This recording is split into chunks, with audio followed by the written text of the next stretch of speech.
welcome back to the Apex Legends Global Series. EMEA had some pop-off moments earlier today with Gaming Gladiators taking the overall victory, but now we turn our attention to North America. And honestly, this might be one of the most important match days in all of North America at Split 2 because we have so many questions. I'm looking at teams like Sentinels, Furia, TSM. You didn't think you'd be saying that name with potentially looking to find themselves in the Split 2 playoffs, but it's all going to start here. I'm Spider Tiff and I'll be your host today, but I could not do it by myself in any way, shape, or form. I want to introduce you to one of the legendary casting members that'll be here today. It's Onset. He may have the script earlier today, and I heard he was potentially going to be leaking it. How are you feeling? I certainly don't for North America. I've got to be honest, Tiff. I'm slightly nervous, and I don't usually get nervous doing this anymore, but I think it's just like the whole situation we find ourselves in with some of the biggest names that we have in Apex and the positions that they find themselves in at this stage of the Pro League. It is do or die. We're almost getting to that point. Even with game days ahead of us for the likes of TSM, for the likes of Furia, it is going to be one of the most important days that we've seen in quite some time. You almost took the words out of my mouth at the start of the show, and I tell you what, I'm nervous. Players are certainly going to be nervous, but it's certainly going to be a lot of fun. I'm definitely scared as well. I never thought that I would say TSM coming into this match day would be sitting in 18th place, and I'd be curious to hear your thoughts. Gaskin, welcome in. How you feeling?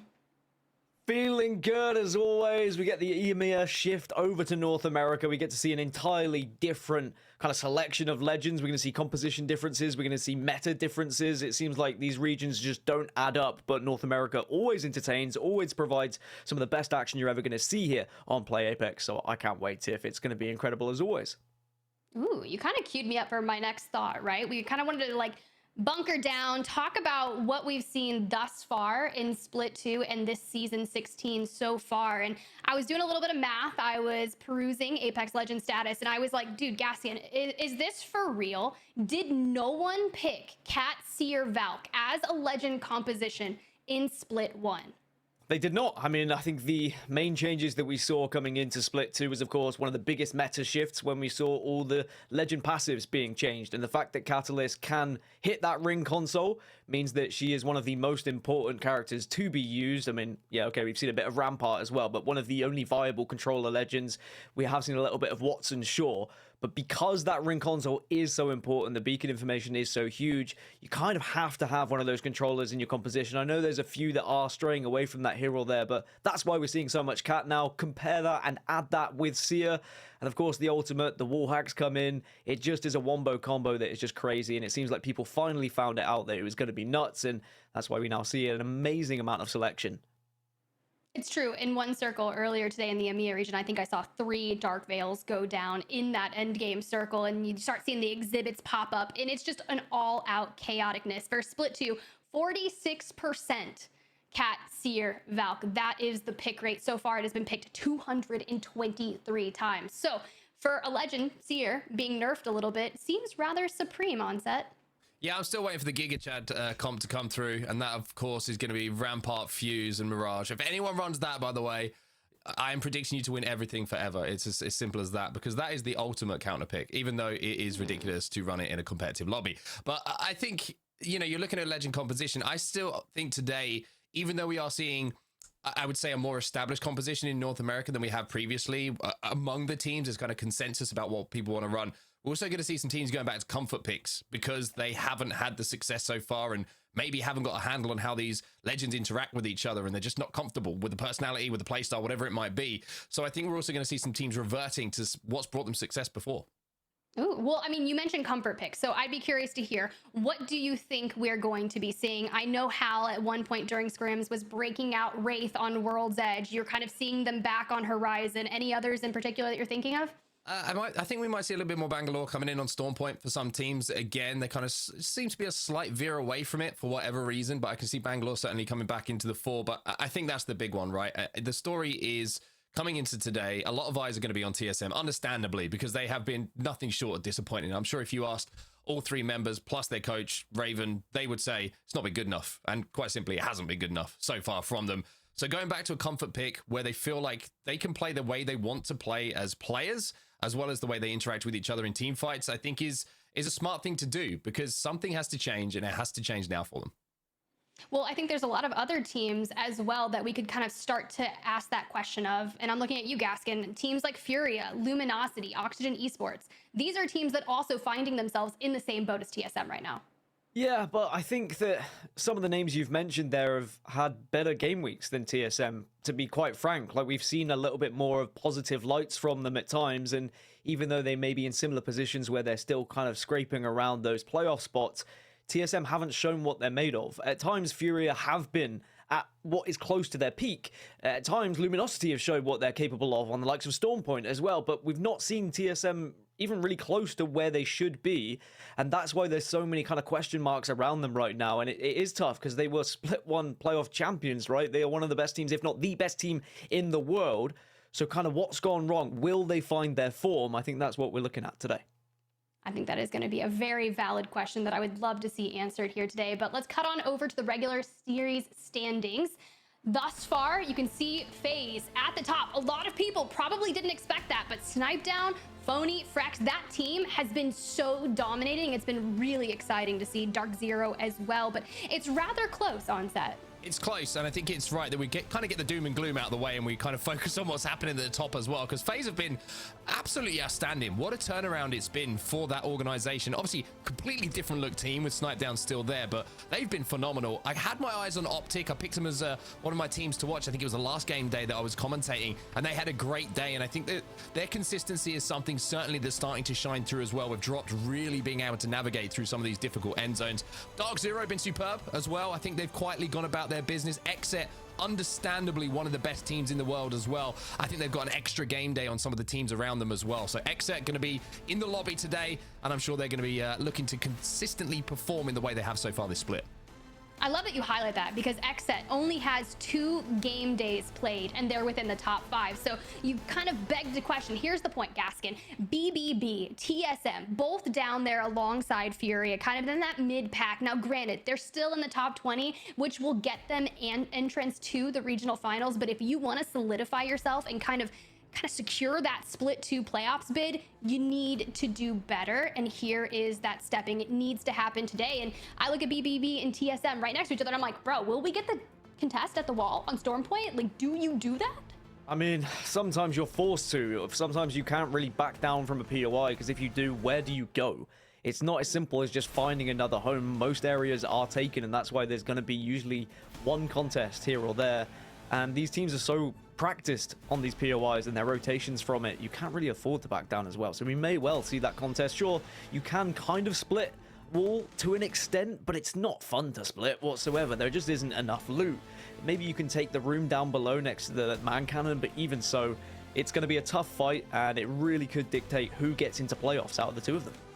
Ooh, I mean, that's kind of a scary thought just thinking about it, but here we go. Split 2 teams that are going to be duking it out today. You're going to see Group A versus Group C, and that name that immediately catches my eye is XSET. Dude, the trio of Nocturnal, Sykes, and Fun, led by Hodsik as their coach, has been so incredibly consistent. I could not imagine a game day where they don't perform well. Granted, they're the ones that actually won the A versus C matchup last meeting. So, Gaskin, anyone catching your eye here thus far?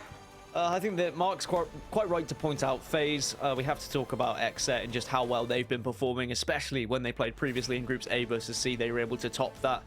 Sentinels, I'm waiting for them to maybe show us what they're truly capable of as well. I think that when I saw them move over to this organization, I was very excited for Sentinels to have a roster like this. And even though there have been moments, there has been these promising signs, I still don't think we've seen Sentinels at their very best either. That's true. I really want to see Rambo just kind of take off. I just feel like every moment that we witnessed that there was a critical play and you have a Valk player at the very end, it's Rambo just flying, just looking so majestic. We saw him take off at land quite physically, literally jumped in his air. The hair was everywhere. We've got the memes of it as well. And, you know, you need that energy. You need them to get that energy again. And maybe they're just a land team, right? But you've got to get there first. And you're going to need some of that energy in online performances too. All right, so we're asking for it. We need energy for Sentinels. They need to have a pop-off moment today so we can get Rambo and the Co back on land. But this is that time where we want to highlight some teams in particular a little bit more. And I'm going to kick it to you, Onset. I want to hear your team to watch. We've talked about a few teams so far, but one team that we've barely mentioned is going to be BBB. And the reason that I want to talk about these guys is because I feel like they're kind of like this chaos on the map for whatever reason. And I kind of love it, because you're not quite sure what you're going to expect at any point. The last two times, that these groups did match up against each other, they had a great day. They had 18 points overall, third place finish. They won one of those games, which really contributed to that third place finish.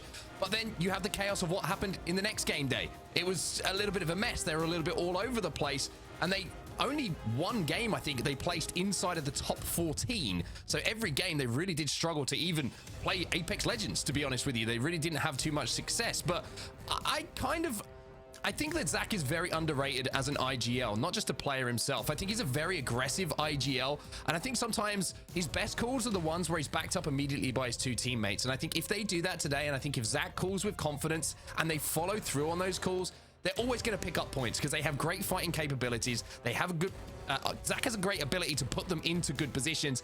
And I think the only thing that stops them sometimes is when Zach just second guesses himself for 2 seconds. Is this the right play? Have I put my team in the right position? He's got to be authoritative today. And I think if he does that, the BBB could have another good day.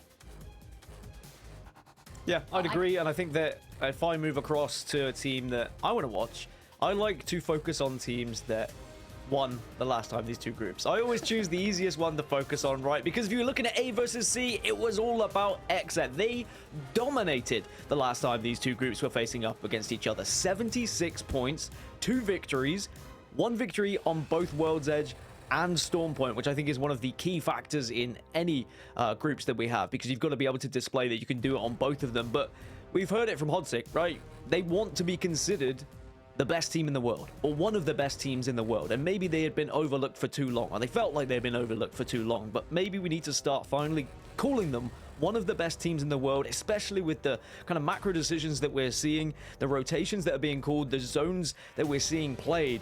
It has been impeccable so far. There has been so few mistakes from a team that not only knows where they want to position themselves, but then when they take those fights, they know exactly when they should be taking risks or shouldn't be taking risks. And even though they may not have been winning every single round that they played in, right? We saw them just missing out to 100 Thieves only a week ago, but they still were finishing in the top 3. They were still getting in second place. These guys who are always going to be up there, they're always going to be a threat. And they're not only going to be a threat in their region, but these guys are going to be a threat on the international and world stage. You're not lying. They're incredibly consistent. It's not a matter of if, it's a matter of when they hoist a trophy at some point, and I couldn't be more excited to witness that. But my team to watch is going to be Lanimals. Look, there are so many teams out there, but I have had my eyes on this one because on paper, this team looks fantastic. And I just need to get a moment of silence for Naughty absolutely clutching up in this moment. This was absolutely disgusting. Okay, now that that moment of silence is over, it's absolutely disgusting. He goes in there with the wingman, a little pop, pop, pop. Don't chow Naughty. And Naughty tweeted himself today, "This is the biggest day once again of my career. I will not fail y'all or myself." So this team has a lot on their backs. Lou, Al breaking out the rampart every once in a while. I think the key to success for this team, because they finally got their first map win on that last match day showing, is trust in Lou. Lou is their IGL, and I feel like Alb will have some counter calls in those moments, but I feel when Alb was doing a little bit less counter calling is where they started to pop off, and it's just trust for a little bit, and I feel as if the momentum will carry forward. But regardless, Naughty is an absolute slayer, a good portion of this team, and allowing everyone to succeed. So very, very fun, but all very good teams to watch. This is going to be such an exciting day. Onset, I mean, literally, we said it at the top of the show, but so much is riding on the line for a lot of these players and teams today. You can pick any team out. You literally can pick any team to look at today, and there is a reason to play for, play better than they ever have. I mean, when Naughty's coming out and he's saying, "This is the most important day of my career," and it's halfway through a pro league, that should give you a good idea of where some teams are seeing themselves right now. This isn't like, I'm in a grand finals, you know what I mean? This isn't like, oh, we're in the last day of the season. This is how much it means to them, because people know that time is running out, and people know there's only X amount of points available for them to pick up to qualify for that event. And the worst thing is, for some of these players, they had to watch the Split 1 playoffs at home. They would have been sitting there and going, I want to be there. And then they had a slow start to the Pro League, and all of a sudden the pressure's on them. But I mean, we've talked about keys to success today, and I think one of the biggest things is going to be mentally, you need to stay in every single moment of every single game. It's going to be such a tough lobby. You cannot expect to go into every game and win every game. But if you come out of it with a consistent amount of points, if you make good decisions and you back them up, I think that's going to be what separates the teams today. You can't tilt. It's as simple as that. If you tilt today, the lobby's going to take advantage of you. I just feel like you completely nailed it. The keys to success are that it's confidence. You heard it in EMEA first. Gaming Gladiators, Leo Gria on the screen during the interview, bringing all those moments together. Let's jump on over to that map schedule and kind of talk about where we will start from and where we'll end on the day. Match number 1, kicking it off, World's Edge for the first 3 maps. Then we'll jump back over to the ever familiar Storm Point to round out the back half of the day. But, you know, we like to give call outs to play Apex in general on the social media channels, and I want to do a fun little celebration, guys, because we did it. 1 million followers on Twitch. A millionaire. I'm a young man. No, I wanted to do that. You were gonna do that. We talked about this. Come on. I wanted it so bad, and then I realized never again.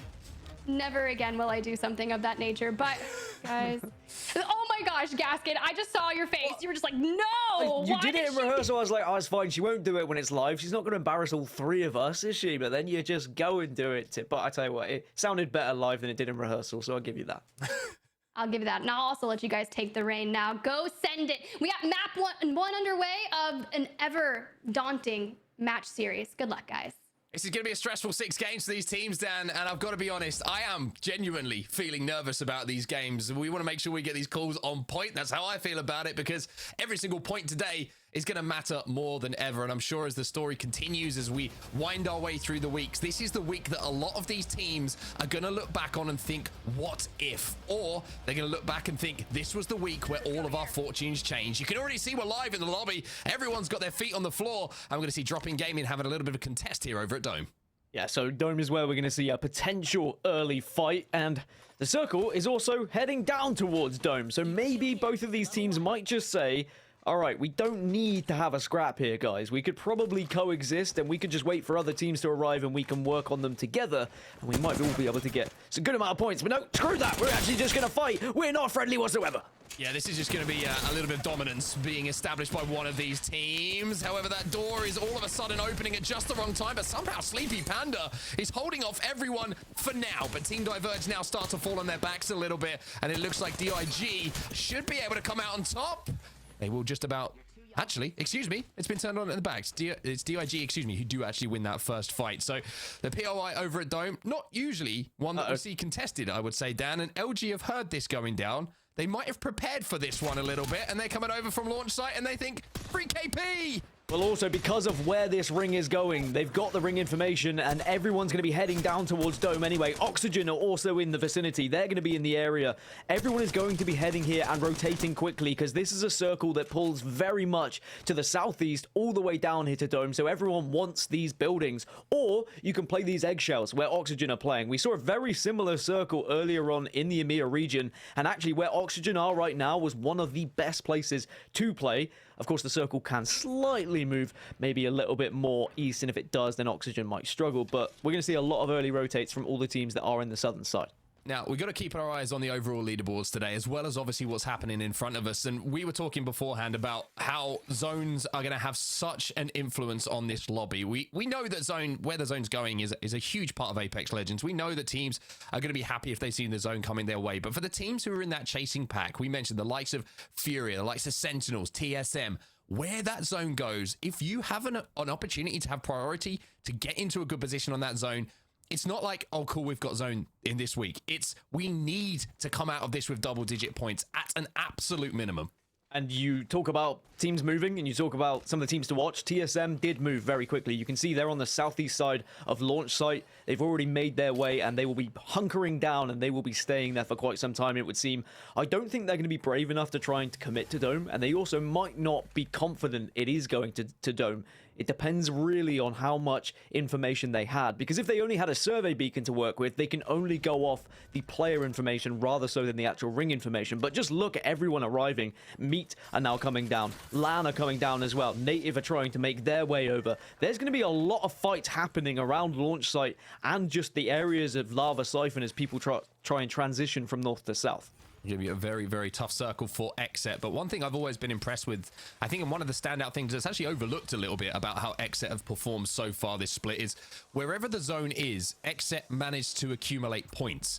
I'm not saying that, you know, if a zone is right next to them, they're not going to make the most of it. But these kind of zones where they have to travel all the way across World's Edge, it's very rare that you'll see Exet not be inside of those placement points, not pick up a couple of KP and make the most out of a tough rotation for them. They do seem to always find and wriggle their way into zone. That happens a lot, but we can see now an engagement happening for Lanimals as they try and push their way into the dome areas, but it looks like they're being held out, especially when the crypto EMP goes off.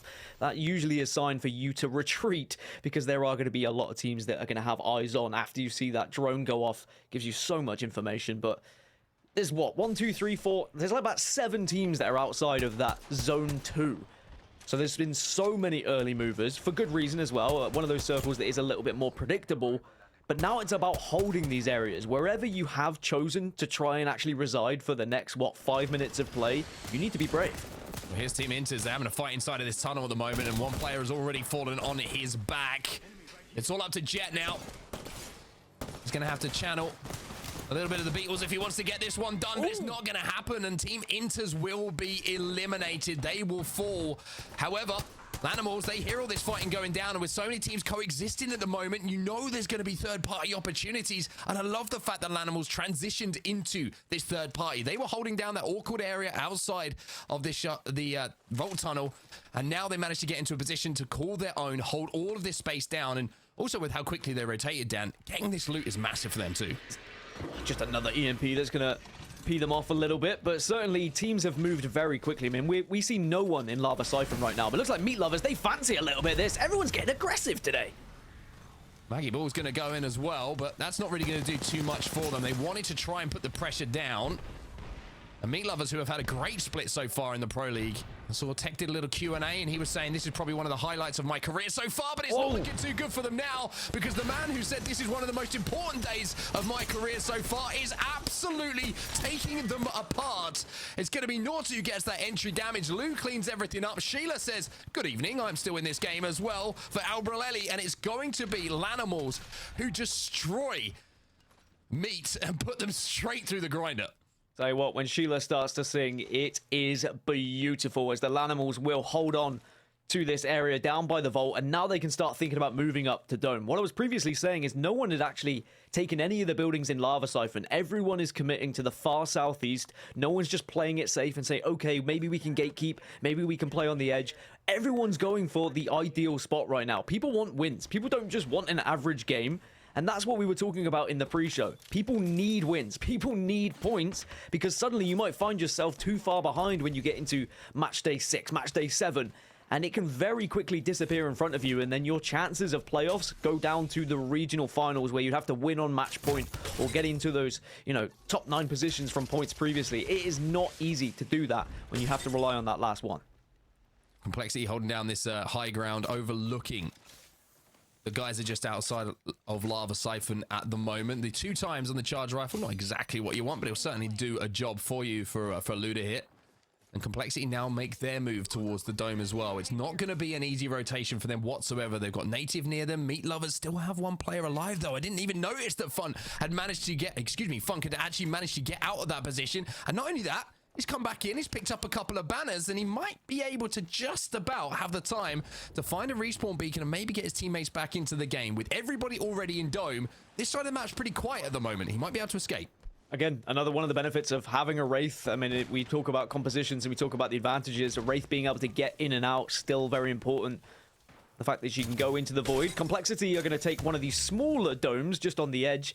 And actually, where this circle is going, it is pulling even closer to Dome furthermore. Launch site is not going to be in the zone at all.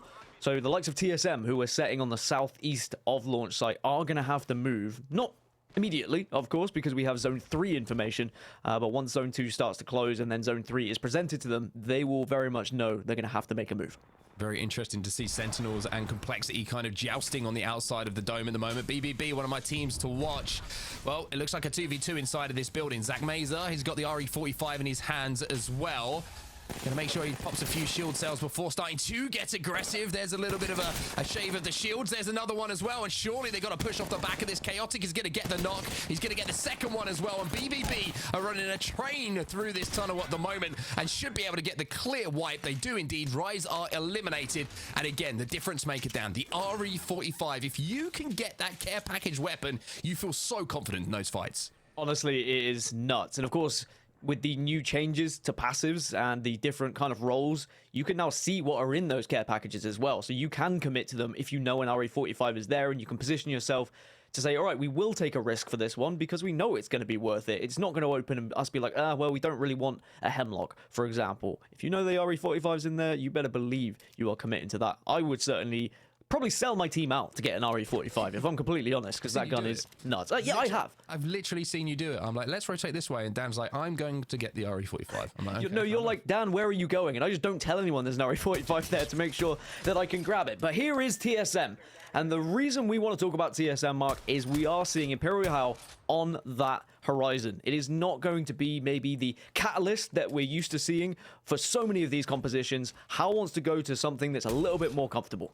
In his own words, and I'm paraphrasing here, I'm fed up of losing 3v3 fights. We need to run a comp where I feel confident in a fight that we have the abilities and we feel comfortable enough with the movement and how our legends kind of interact with each other that we are going to win those 3v3. So that's why you're seeing Hal back on Horizon, the comfort pick.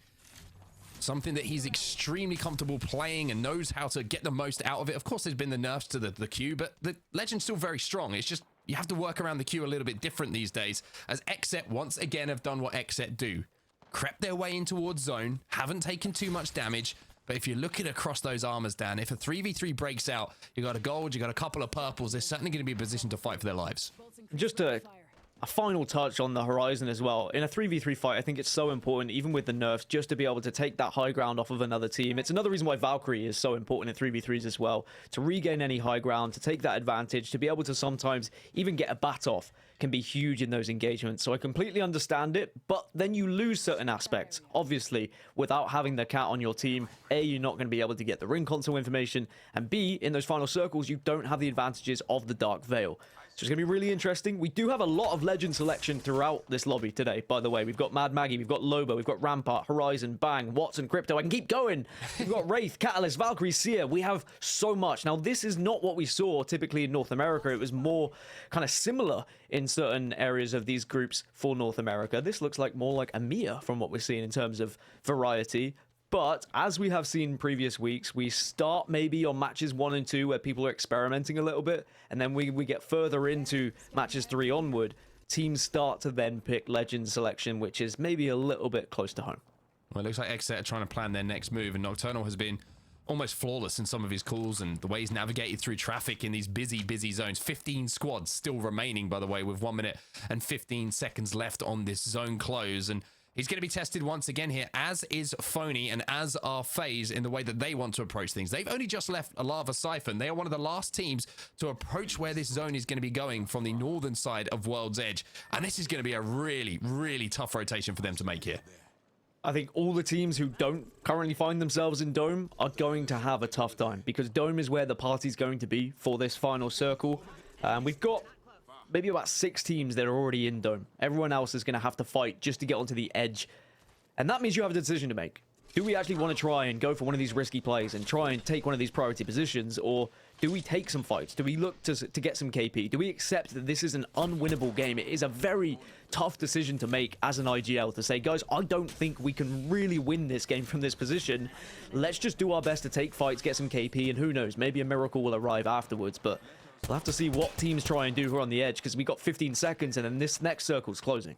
Well, speaking of miracles and almost deja vu, Meat Lovers managed to get all players back onto World's Edge. All 3 of them are now inside of the Vault Tunnel where that fight took place. And guess who's having a little look and a little poke and holding them out? That's going to be Lanimals. So it's almost like these two teams are kind of having their own private game at the moment, the 3v3 in and around that vault tunnel. FaZe, though, they've got some decisions to make here, Dan. Yeah, where do you go? I mean, I guess this is going to be a skyward dive over the top, and then you just see the lay of the land. Because if you try and force yourself through tunnel at this point, it is not going to be an enjoyable experience. You'd have to imagine skyward dive comes now, so you don't get tickled by the red too much. Where does FaZe go? I'm looking at the overhead. Maybe you could take some of the rocks between the lava just on the northwest side of Dome, but even that is not going to be the easiest of landings. This is going to be a rough one. As Snipe Down goes down, it's going to be Frex and Phony just having to fight this as a 2. Fun just cuts him down out of the skies, and now FaZe have to try and solidify a position just to reset here. But XA are on their tails. They're trying to hunt down these KP, even though Phony's throwing down everything to try and stay alive. It's not looking too good. BBB, by the way, were eliminated as well while all of this fighting started to go down. Nocturnal has managed to pick up the kill onto Frex as well. So XA are picking up the pieces, and this is why they're so good, Dan. They just see opportunities, and they don't have to be asked twice to push. Well, TSM have had to move out of launch site, and they said they want to win 3v3s. They are in one against Native at the moment. It looks like they're doing pretty well with the damage. Verholz has taken a lot, but Native Gaming go down.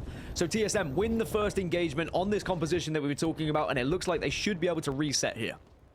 Meat Lovers trying to get the flank onto XSET as well. You've seen the portal going down. They've decided they want to approach this zone from the south as well, but Zainu's going to take quite a bit of damage. There's the EMP coming in as well, and that's going to cost Fun his life. Sykes is trying to get to his teammate now, just to look to maybe rest, look to use that knockdown shield to elongate this fight, but this is a rough position here for XSET. It's a rough position for about 8 teams of the 13 right now, because in 45 seconds they're all going to have to move. Nocturnal, the last remaining player, should be able to get a shield swap, so at least he's got a chance to make a last-ditch effort to just stay alive, maybe get into the circle, and potentially get some extra placement points. But TSM making their way over. They've heard all of this commotion, and actually they've just destroyed tech from Meat Lovers, and TSM might push up on this because of it. Yeah, it should push up on this, you would imagine. You can see there's a portal down as well, which might elongate this fight for a little bit. But Imperial Howard, this 30-30 repeater, by the way, is doing some serious damage to this lobby. How currently has 5 kills to his name. I was about to say 4 before that one got converted. And TSM, a very strong start. However, placement points has now got to be a priority for them. Complexity eliminated in the meantime. 12 squads remaining. TSM, here we go. Valk ult into the heavens. We know what happened last time we saw TSM in the heavens. So where do you go? I mean, the eggshells are currently taken. Most of the dome building is taken as well. You could take a direct fight if you want to go up against any of these teams on the eggshells. And it looks like that might be TSM's decision, is to play it just roughly on the edge here. But as we jump in to TSM's fight, let's jump into a listening as well and see how it's going down. He's fresh, he's fresh. He's 1 HP, I can't see him. Be careful, nobody comes here. Yeah, I have 50 light. He grabbed a purple sword. What? 34 purple.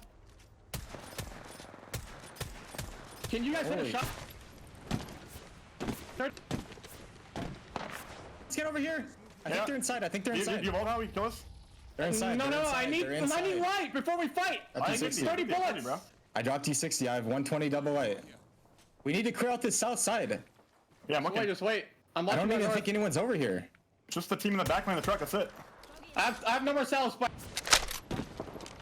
Truck team, we can win the game. Okay. We want to do that. Get married. Yeah, we do.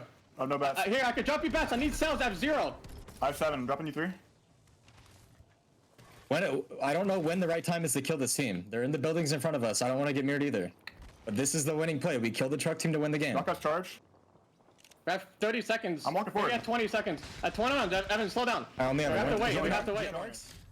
Well, as we jump out of the listening here, Dan, and into the game, thank you for WD Black for bringing us that listening. Of course, TSM are looking dangerous right now. Yeah, and you heard it. If we kill the truck team, we can win this game. It was the position that I was talking about where we saw in EMEA earlier. If you can hold that truck, if you can manage to just bully other teams in that position, you get such an advantage with this final circle, because you can then be the last team to enter the fight with all the teams that are still going to be within Dome. But there's still a lot to do. Still 8 squads remaining, and one of them is Tripods. Tripods who maybe haven't necessarily shown us what they're truly made of yet this season, but they still have a chance to make something of this game and potentially have a big points total, being in the top 8 so far.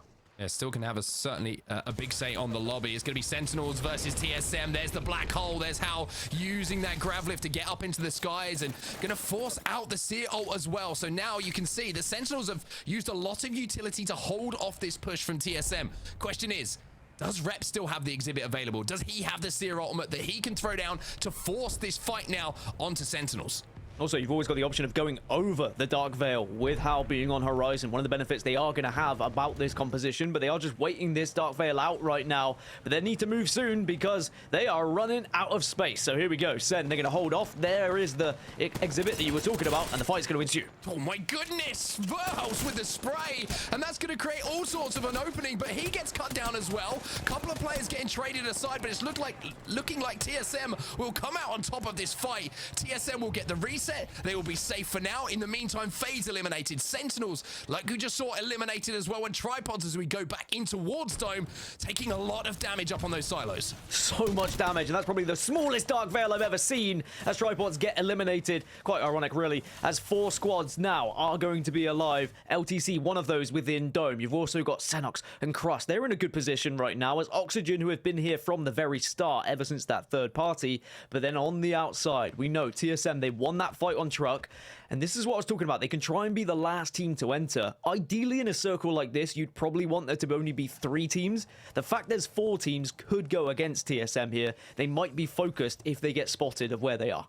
Might be focused, and now you're looking at the comp and you're thinking, well, where's our rotational tool here? We don't have a catalyst to block this line of sight. We don't have the ability to portal in, and every single composition that you see now in Apex Legends, there's always positives in some circumstances, but there's always the drawbacks as well. So we're going to have to see how they approach this. Who's going to have ultimates ready? Are they going to be using a grav lift just to try and take to the skies? Well, the answer is they'll take to the skies, but not with the grav lift. It's going to be a Valkyrie up into the heavens once more. Are they going to try and take the silos? There's one player up here. The question is, can Verhulst and TSM find a comfy home? Yes, they can. They can, but we did just see Tripods get deleted from up here because they were just completely naded, but maybe you're hoping that utility's been used. It looks like TSM have stabilized as long as Reps can get the bat off, which he will, and okay, game on. TSM make sure they don't get focused. And this is going to be very difficult for all of the teams to try and navigate this one. Remember, Dark Veils would be important, but SCS don't have Dark Veil either. They've got the Watson instead, as now damage going down for all teams. Oh, Cross is taking a lot of damage here. He's got the Kraber in his hands. The question is he going to get the pull the trigger? LTC Esports eliminated. We're down to just 3 now. And all of a sudden, TSM with their backs against the wall remind us that this is where they do their best work in Apex Legends. They are destroying the lobby as SCS are eliminated and we're down to 2. And surely at this point it is just inevitable. There is 1 team left, but are they even of full health? Is there even a 3? I think it's a 3 versus 1. It's TSM. They do it. They show us what they're made of. The questions were asked, and boy, have they given us an answer. Well, it's still a long way to go today. It is a long, long way to go. But my word, TSM fans will finally have something to cheer about, because that wasn't just a win, Dan. They just decimated the lobby. The amount of KP they just picked up is you could not prescribe a better tonic or medicine, whatever you want to call it, to TSM right now to put them in the good place mentally to really move on from here. 15 kills alongside a victory. I mean, TSM, that's what they needed, right? We were saying, or I was personally saying, I don't think we've seen TSM at their peak, and I still don't think that is their peak, but that is certainly close to. That is the TSM that we would expect to see, but it was how they navigated it. We had the listening as well. They knew exactly what they needed to do. They got in a rough position where they were going to have to Valcult, but they analyzed what was happening when the Valcult was in the air, and they saw there was a space available, but it was a 3v3 fights. They said they were fed up of winning fights. They've got the Horizon. They've got the ability to win those engagements, and yes, as you said, a long way to go, and we have seen them do this before, have a good game 1 and then fall apart. But I think this is a different look, TSM. I think they're out for blood here today. Well, their backs against the wall, they perform. Tiff will bring you back in because there's a lot to talk about. And one of those stories about TSM has chapters started pretty well. The book's looking pretty good if you're a TSM fan. Yeah, that was dominating. There are many words that I could use to describe that performance. It was tantalizing, it was extreme, it was necessary. Everything that was needed to be done by TSM was done in dominating fashion there. And I think you brought up a very valid point as we kind of roll through some of those match highlights. Gaskin, yes, they won the first opening match of the last match day series and then kind of started to fall. But this was different. This was a champion team coming back to show everything that they were made of. I'm thinking like Endeavor claiming their #1 legend spot in MHA. Like, this was insane. This was what a 27-point game. I mean, we've seen teams win with 60 points in a game week, and they've already pretty much got halfway there. Like, this is everything that you could have asked for. The Doctor Order it, and TSM, they've supplied it, but now they just need to follow up. I imagine, though, that this is going to give them so much confidence. I mean, sure, a victory just a couple of weeks ago that you were talking about in Game 1 would have given them similar confidence, but not in this way. They were not just winning the game, they were destroying everyone in front of their path. They were winning engagements, they were running into fights knowing that they were going to win, and I think that's when TSM has always been at their very best. There's been doubt in the mind of Hal. Hal has been doubting his calls, he's been doubting his gameplay, he's switched over to now Horizon so he could be comfortable. Once you get the boys comfortable, they're gonna fry, and that has happened just here. Let them cook. I mean, you're right. We saw him on Catalyst. We saw him jump over to Wraith, but it was this second Valkylt to the top that gave me a mini heart attack. I was not sure that that was going to go. And then our observers, they cut to a shot of SCS looking down a Kraber scope at TSM. Match 1 results on your screen. The math was right from Gaskin, of no surprise, by the way. 15 eliminations for TSM, 12 placement points, 27 total. And it's great to see Oxygen Esports up there as well. I want to give a huge shout out to them. They have been on a massive journey here in Split 2, and to see them finally up in the top 3, that's got to feel confident for them as well as SCS. But let's go to the second page. Names like Exet, really consistent team, maybe gone out a little too soon, but I think it was Nocturnal that was literally putting on an absolute show with the movement while the TSM boys were trying to eliminate him on set. Yeah, I've seen Dan hit those kind of moves in a bar after a few, and let me tell you, that I didn't realize that his hips could move like that, but it's a very good impression of him from Nocturnal. But I think the one thing that I want to relate to is, one thing I said right at the start of that game is, like, if you have priority to zone in this lobby today, you have to take advantage of it. You cannot have a 4 or 5 point game. It has to be a double-digit game. TSM got good priority to that zone. The most impressive thing was, they didn't read the zone perfectly. They wanted to wrap in maybe to that dome a little bit earlier, but having got into a good position, they made the most of it. Now the question is for the rest of the lobby, especially that pack, which is sort of around 15th to 18th that we were talking about in the build-up to game #1. If you get a zone in your way, can you do what TSM just did? That is the question. That is the question. And we will have to see. Can you do what TSM just did? We're going to cut to a quick break. When we come back, Gaskin and I will be taking you through map #2. Onset's going to be taking a little peek at what we call his little script.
To the Apex Legends Global Series. Coming off of map 1, TSM, a dominating victory. Onset asked the questions, can they continue? Can they keep that momentum? And if you get zone priority, can you do the same? Well, a lot of answers that we would love to see, but we are carrying it on. It's going to be Gaskin and I bringing you to map number 2.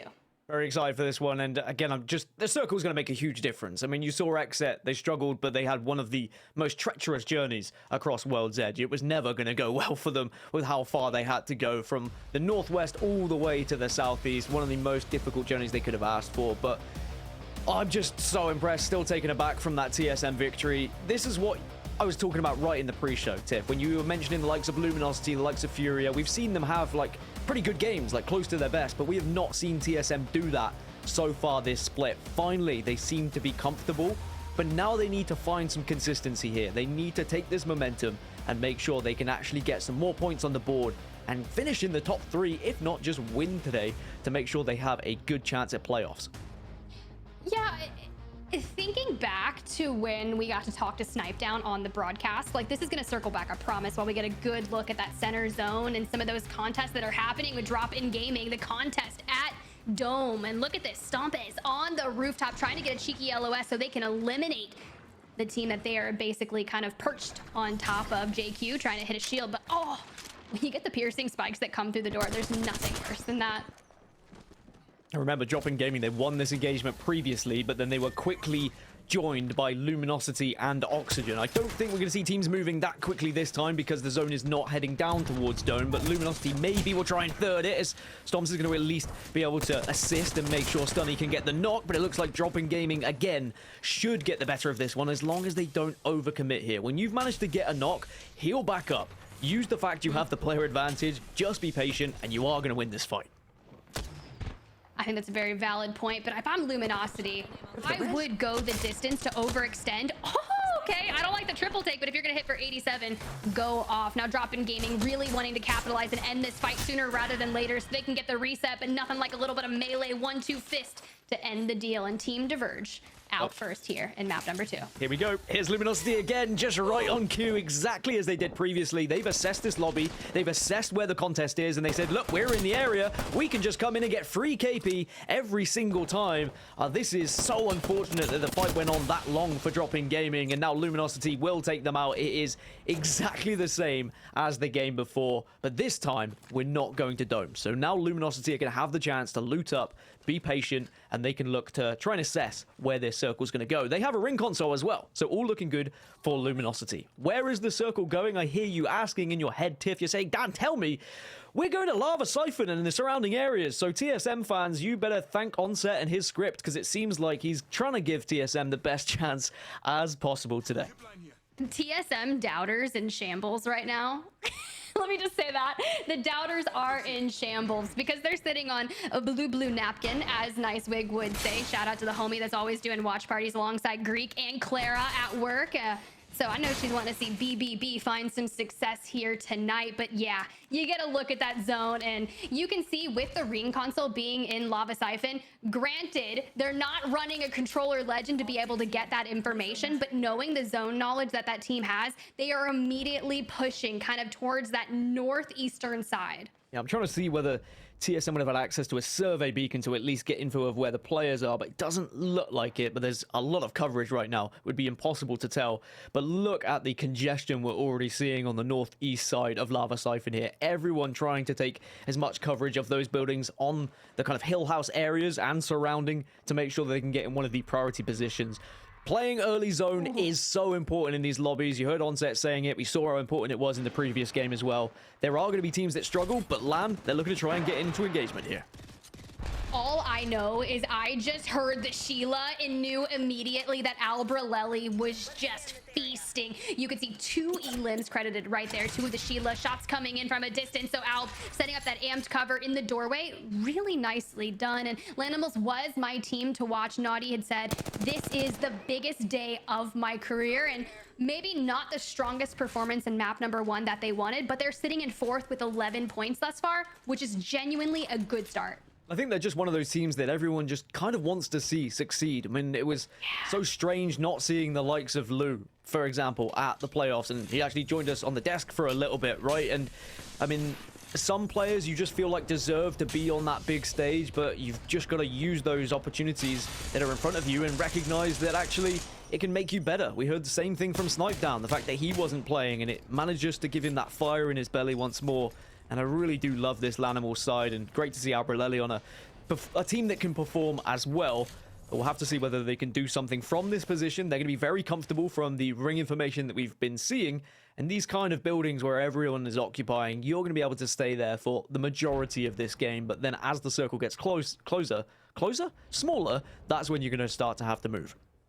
Oh, speaking of moving, you see tripods right there using the Dark Veil, but only Gent is making the cross. I see there going for a gold shield, so that's a very nice upgrade. But when you have Tech in crew, I feel like Tech is, I don't want to paint him as a villain, but my man's is out there doing the absolute most. You'll see him in like the game chat and be like, hey, where TSM landing? Do we go Lava Siphon? Is that you guys? Like, just absolute memes coming out. But you've got meat, Lanimals, and tripods each occupying a building here, and we're just kind of waiting on where they're going to go next, because it's only a matter of time. Hey, even got the Rampart heirloom though. I mean, if you had told me last season I'd be commentating meat, Lanimals, and tripods all in the same area, I would have said you are trying to meme me, and maybe you're the one who's trolling and you're the villain. But it does seem like those are genuine names that we have in Apex Legends, and some pretty good teams as well, it has to be said. But, you know, they are always going to be looking for organizations, so if you are looking to get involved in Apex, there's plenty to pick up. Sentinels are going to be making their way, and just at the moment holding this choke. They know there could be teams that are going to be approaching from the northern side. Actually, about 3 teams still have to move down from the northern side of World's Edge. One of them are Exet, but of course Exet are on the northwest, so they shouldn't meet a team like Sentinels. And again, it is another difficult rotation for Exet, one of our best teams in this lobby.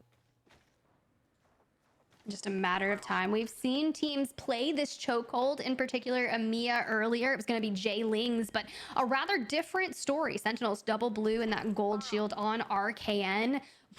Jay Lings was holding this. It was 2 whites and a blue, so very, very interesting. Off screen, fun FPS with that charge rifle cracking down on BBB, taking down Zach Mazer. And I feel like, I don't want to assume it was a Mazer moment, but it probably was.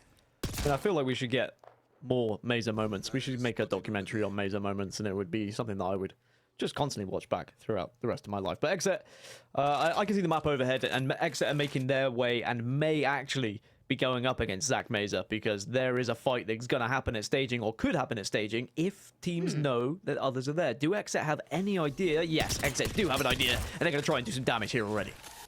Look, I'm not going to say that high ground is key, but high ground is most definitely key in 99.9% of battles. Nocturnal able to grab some good opening damage, but just looking for that cheeky LOS. This back of the ring is at the wall, and look, they just have to bide their time. They are in no rush. Sure, Bang ult coming in, but 68 is good, though. seems rather one-sided, Gaskin. It does seem quite one-sided because, you know, they are down below them. It was going to be a struggle. Zach and Chaotic have now both gone down. This is a purely isolated fight as well. No other team is in the area, so Exet can take advantage of that, and maybe Exet know that. Perhaps they hit a beacon on the way and they could see which teams were where, but this should be an easy wipe. Exet looking to just try and clean things out. This is going to be a nice little 1v1. Oh, Nocturnal gets shredded. And actually, you've got to be careful here. Nocturnal then will be taken down. Sure, BBB do get eliminated, but is this now going to delay Exet an annoying amount? You can see they do have a respawn beacon available to them. They certainly wouldn't have had that on the script.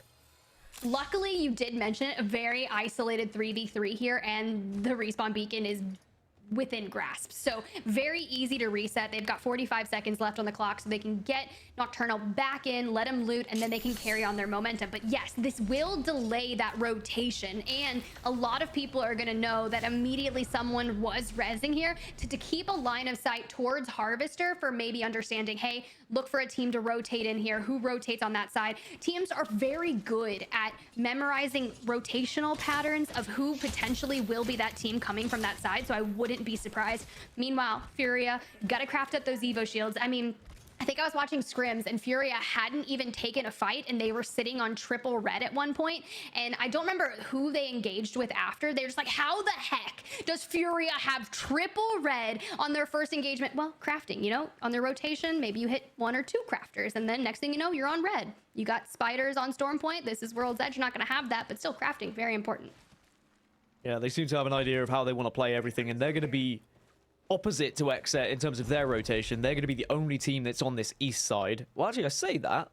It looks like Retzi and Rise are going to be just behind them, but it doesn't look like it's going to matter because Furia say, well, we're not even going to play that one. Instead, we're just going to skyward dive and maybe let's try and find a position. But I tell you what, positions are not going to be easy to find because we have 14 squads already in this next circle. Only 2 of them currently outside. Furia, though, are they going to be able to get a building? Yeah, okay, it's free. Well, there you go. It was easier than I thought it'd be. I'm actually really shocked this building is free, but look at that.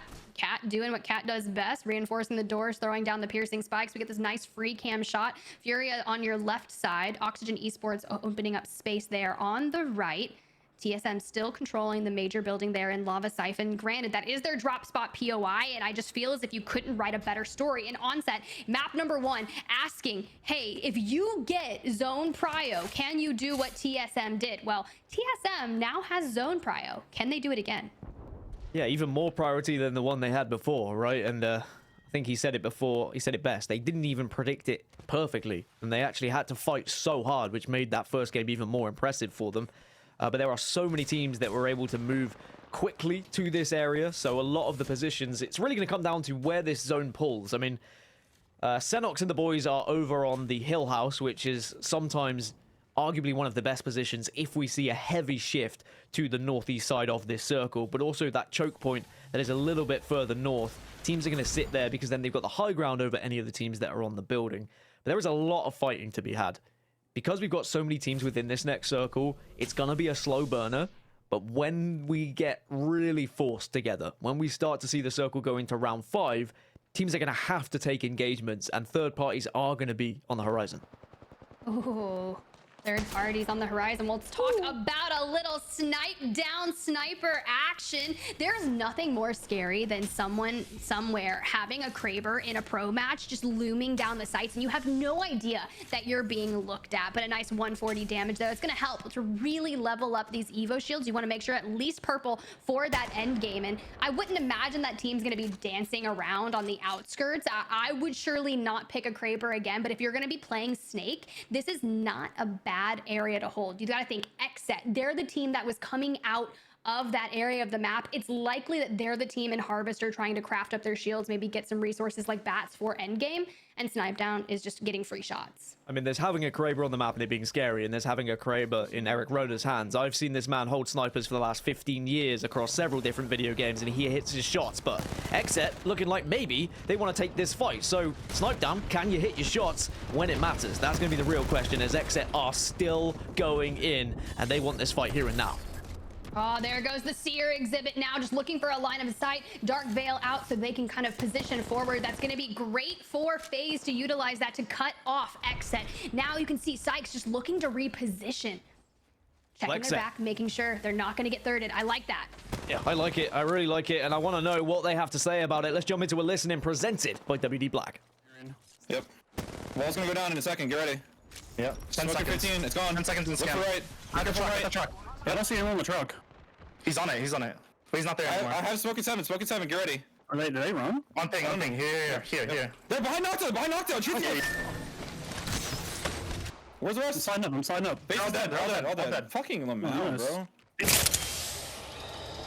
Find the Kraber. Kraber's probably out. I think he got it over there. I think Lou just grabbed it. No way, bro. I think he ran all the way out there and gave it to him. Get your... Still. Yep. Hitting an ult cell. The team on the left has the Kraber. It's Lanimals over here. Yep. What, Cereal? I mean, fights going your way is always a good thing, but when it's against FaZe in the form that FaZe are, it's even better. But there's a fight going down here, Tiff, and it's going to be TSM involved. Oh, just like that, Sentinels getting decimated by the newly found TSM. I feel like last week I was talking about that match day and I reached out to Raven and I was like, yo, have they hit Bankai training? I think that if they carry form and they go back to back here now that they have zone prio again, I will 100% say that TSM has reached Bankai level. And for my weebs out there, this is the moment that we were all waiting for when the champs are appearing. They are ready. They want split 2 playoffs, baby. I mean, if they can have a game even remotely close to the success they had in game number 1, we could see them closing in on 50 points after 2 matches. I mean, this is what a match point total that we would very rarely see teams do in 2 matches. I won't get too ahead of myself because, of course, there's still a long way to go in this one. But when you look at where this circle's going, you look at the position they currently hold, you look at the utility they have available to them, it's looking pretty good for TSM. The only thing that could be better, of course, is those shields. But if 3 players can hold on to a building with blue shields, it probably would be TSM. And I know people are going to be watching saying, oh, well, you know, Caster's hyping up TSM yet again. You haven't heard us for the last few weeks, perhaps, pretty much giving TSM a hard time because they haven't been at their very best. It is good to see them now performing, but there's still a job to do here. And there are still teams that can make life very difficult for them on their push in, because TSM are in a building that a lot of people are going to try and take. It's also a very large building, which isn't easy to hold.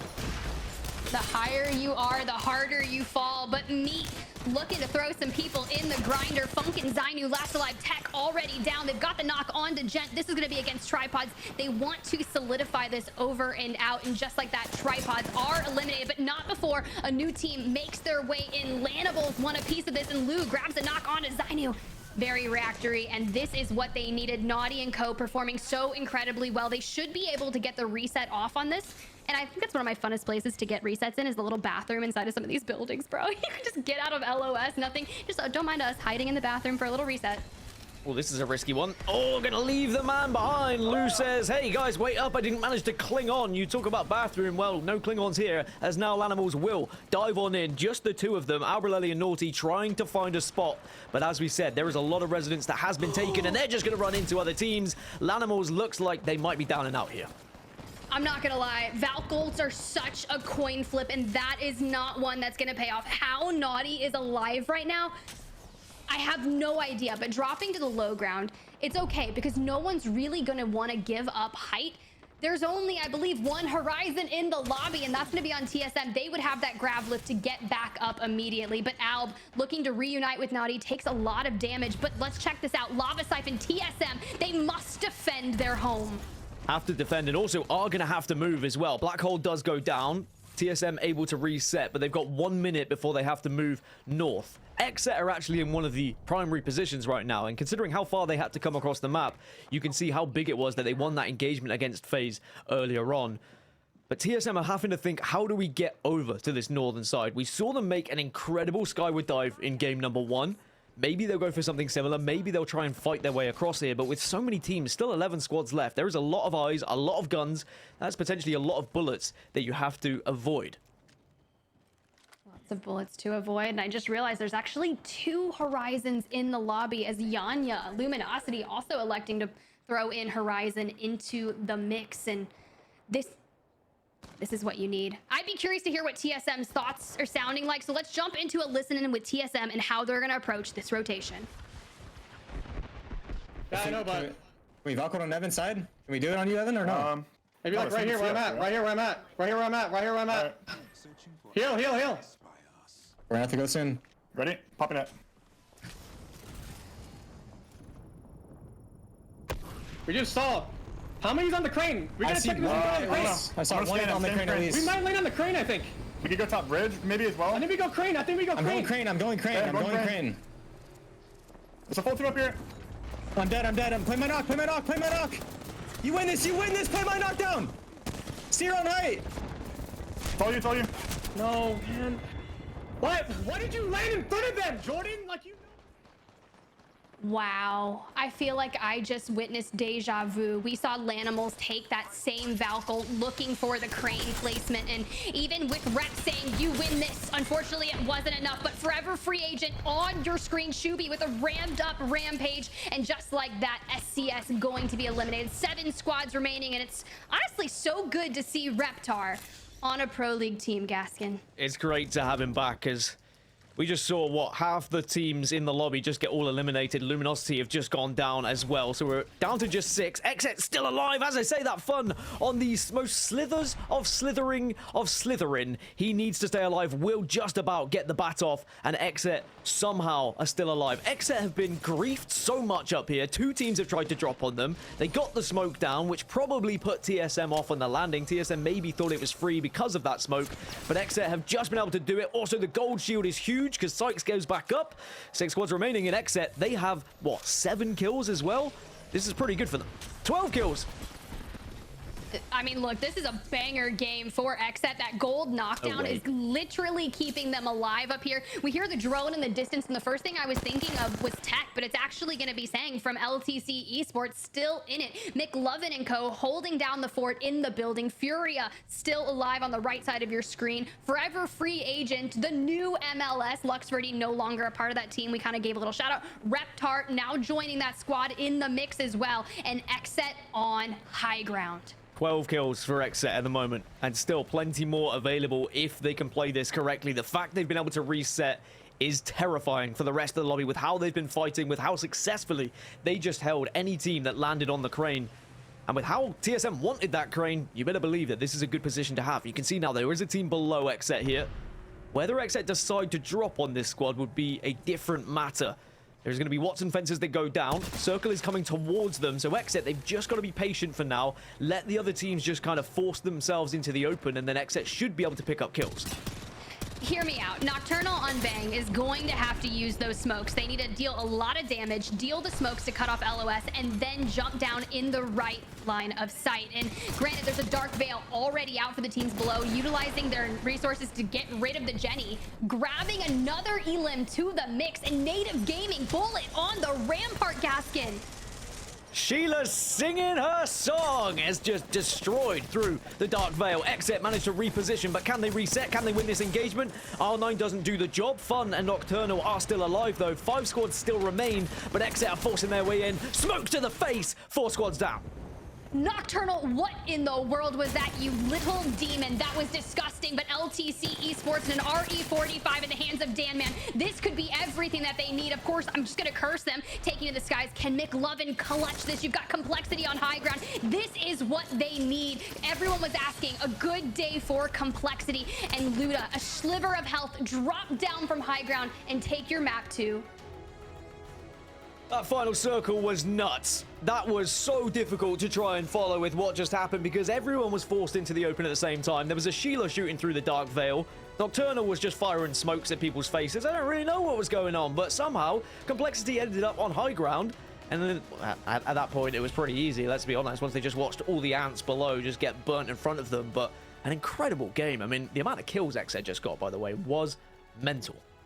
I'd be really curious to see how that is going to affect the leaderboard in general. But first, I want to bring back Onset, man. You know, you've been hiding over there, lurking, lying in wait. We've got to hear your thoughts on map number 2.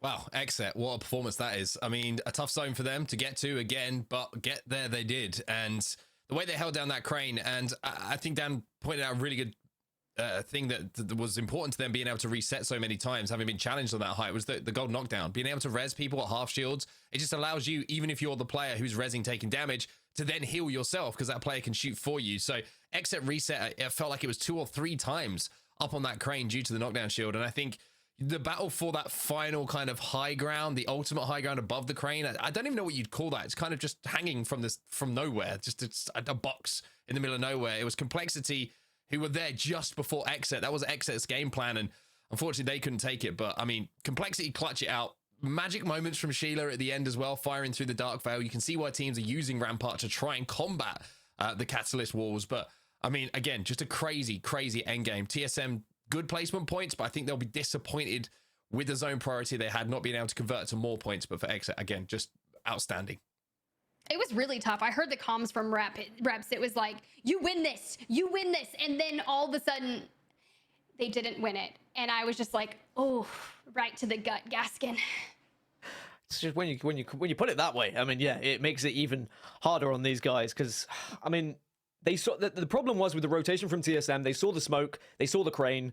The crane looked free, but when you see a smoke, you probably have to think maybe there's someone there. But they were probably confident to take the fight in. You know, maybe they had enough of resources where they thought they was going to be comfortable. But it's just one of those ones. It's how the cookie crumbles. And I will say that was a very fun game to watch. A slow burner for sure. A few early fights. Again, this contest happened. Luminosity, by the way, are one-upping everyone when it comes to free KP at the moment, it would seem. They are just picking up the pieces onto Drop It Gaming. And I'm sure Drop In are very frustrated about that. Look, work smarter, not harder if you're Luminosity at this point, but it was BBB in this fight with Xset on set that I was like, wow, this is so rather one-sided, coupled with some really nice shots from Snipe Down. Yeah, I mean, there's, again, another moment where Xset managed to reset. You know, there was a 1v1 that happened right at the end where one player got knocked and got finished, but they had a respawn beacon right behind them. And let's talk about the fact that that wasn't a surprise that they picked up those KP and they were behind BBB. That's calculated, right? They worked their way through the zone. They took their time. They were going to craft all their way up to zone to make sure when they got in those fights, they were going to be in the best spot possible. So BBB just lost track of where Xset were, where that rotation was going to be coming in, and they were caught off guard. But this is the big fight towards the end game. Whoever wins this probably finishes top 2 at least. But there is, again, the reset after reset after reset. The revive with the gold item is going to be absolutely massive for them. And I got to say as well, Furia quietly went about their business and picked up a good amount of points in that game as well. So the table is going to be very interesting. Complexity on this, I just still don't know what to call it because I'm not quite sure. It's whatever the crane is lifting up. All right, the crane weight, technical term, is where the game was won from. Can we go with Skybox? Skybox kind of looks, right? Yeah, Box nice. in the sky. Complexity from the skybox. Luda drop. Yeah, no, it sounds epic, but that's really good for Complexity. I know a lot of people were like, hey, Complexity, we need you to have a good day. You're one of those big names that are in the mix that just needs to step up, and step up they did. 19 total points, but it's Xset with the 14 eliminations on set that have my eye. Yeah, I mean, 2 games we've had so far where one team has kind of had their way with the lobby, right? Xset in that game certainly stood up and said, okay, TSM, whatever you can do, we want to try and do it better. 14 kills on their way to that second place. I think they'll just be, knowing the standards that Xset set themselves as well, I think they'll just be disappointed that they didn't get first after it all was said and done. Fun, by the way, as a solo, managed to work his way and navigate through absolute carnage to finish in second place. So amazing stuff from him once more. But yeah, there's only one story to really talk about there, and it's Xset's performance with Complexity, obviously taking home that win. Ooh, Lanimals right there. 4 elims on the second half of the page, 2 of which can be attributed to ALGS Sheila. It was singing. We heard you, Gaskin. It was beautiful. But FaZe on the second page didn't make it out of that snake chokehold. Had they been able to withstand kind of the onslaught, it wasn't necessarily Xset that picked up a lot of those eliminations. They actually got sandwiched inside the chokehold. So rather unfortunate for them, but that's okay. They should be able to bounce back. But let's go ahead and look at the series results as they stand after 2 games. TSM still doing enough to keep themselves at the top. But you said it best, Onset. Anything you can do, we can do better. Xset 26 points, looking to unseat TSM at the top. And we're going to have to see how the zones pull as well, because they've been 2 really good zones for TSM, 2 not great zones for Xset, which I think really does underlie how fantastic that performance was from them in the first 2 games. 26 points from southern-based zones for a team that's landing over at Trials. You take that every single day of the week. Even Xset, you know, they might say they want to win every game, but you would 100% take that. I'll 100% take that any day. And honestly, production just told me we get to witness the final circle once again. So let's take a nice little look at that skybox. What a really interesting ending here. Complexity taking to the skies, repositioning themselves at such a valuable point of time. Well, they both landed at the same time, but I think that because not the entire team committed, that's exactly what happened. Okay, so Xset were only able to send the Valkyrie over the top, whereas Complexity were able to send the entire team on top of the skybox, and it was a 3 versus 1 up there. And sure, we saw Xset survive and finish in second place because of it. They kind of hedged their bets. They didn't put all their eggs in one basket, did Xset, and maybe that's a good thing. Maybe if they had all tried to commit with a skyward dive, they would have just ended up finishing 4th, but instead they still got a second place, which you'd say they'll definitely take, because in theory they won this game with the amount of kills they had. And then once Complexity did win this skybox, it was just inevitable, to be honest. They just had to watch what everything unfolded below them and just make sure they did the damage.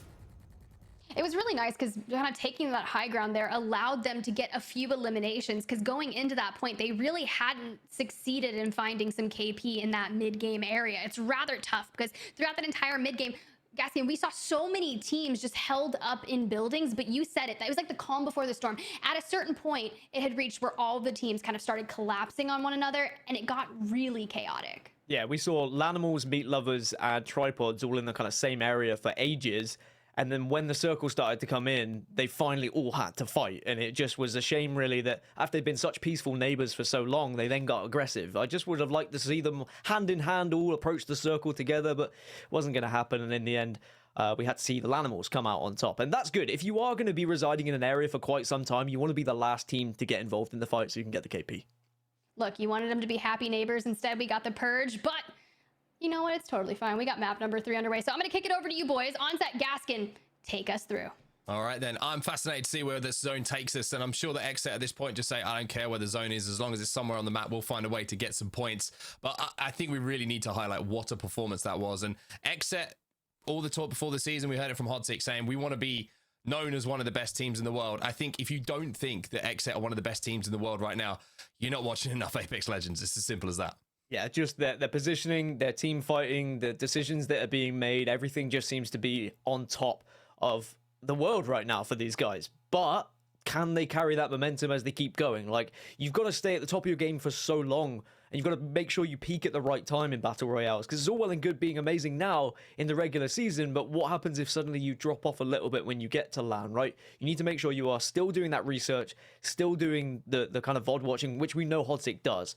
Research is so important as well, and I don't think we get to talk about it enough as commentators because there's just so much action that happens at times. But the things that these guys have to remember, like which team is where are they rotating from, what composition could they be running, how are we going to win this fight, where is the zone going to go, like that's just a small amount of all the things that have to be done by the players. On top of that, you've then got the coaches who are going to be doing everything behind the scenes so that they know what's going on.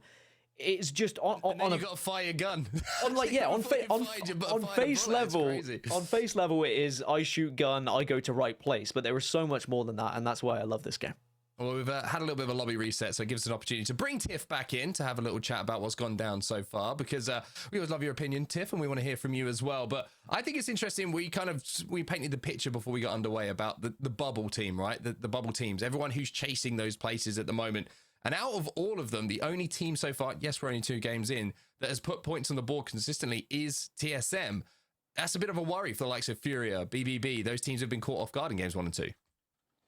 I'm also thinking of Sentinels, right? Like, I want a split 2 playoffs with the Sentinels on it. And I just feel as if it's not the Sentinels name, right? It's not the Sentinels name. I keep telling myself that. The guard picked up by the Sentinels now going into split 2. It's not the name, right? We want to bring it back to all capital SEN. We need Keon, Rambo, RKN in full form. So please give me that.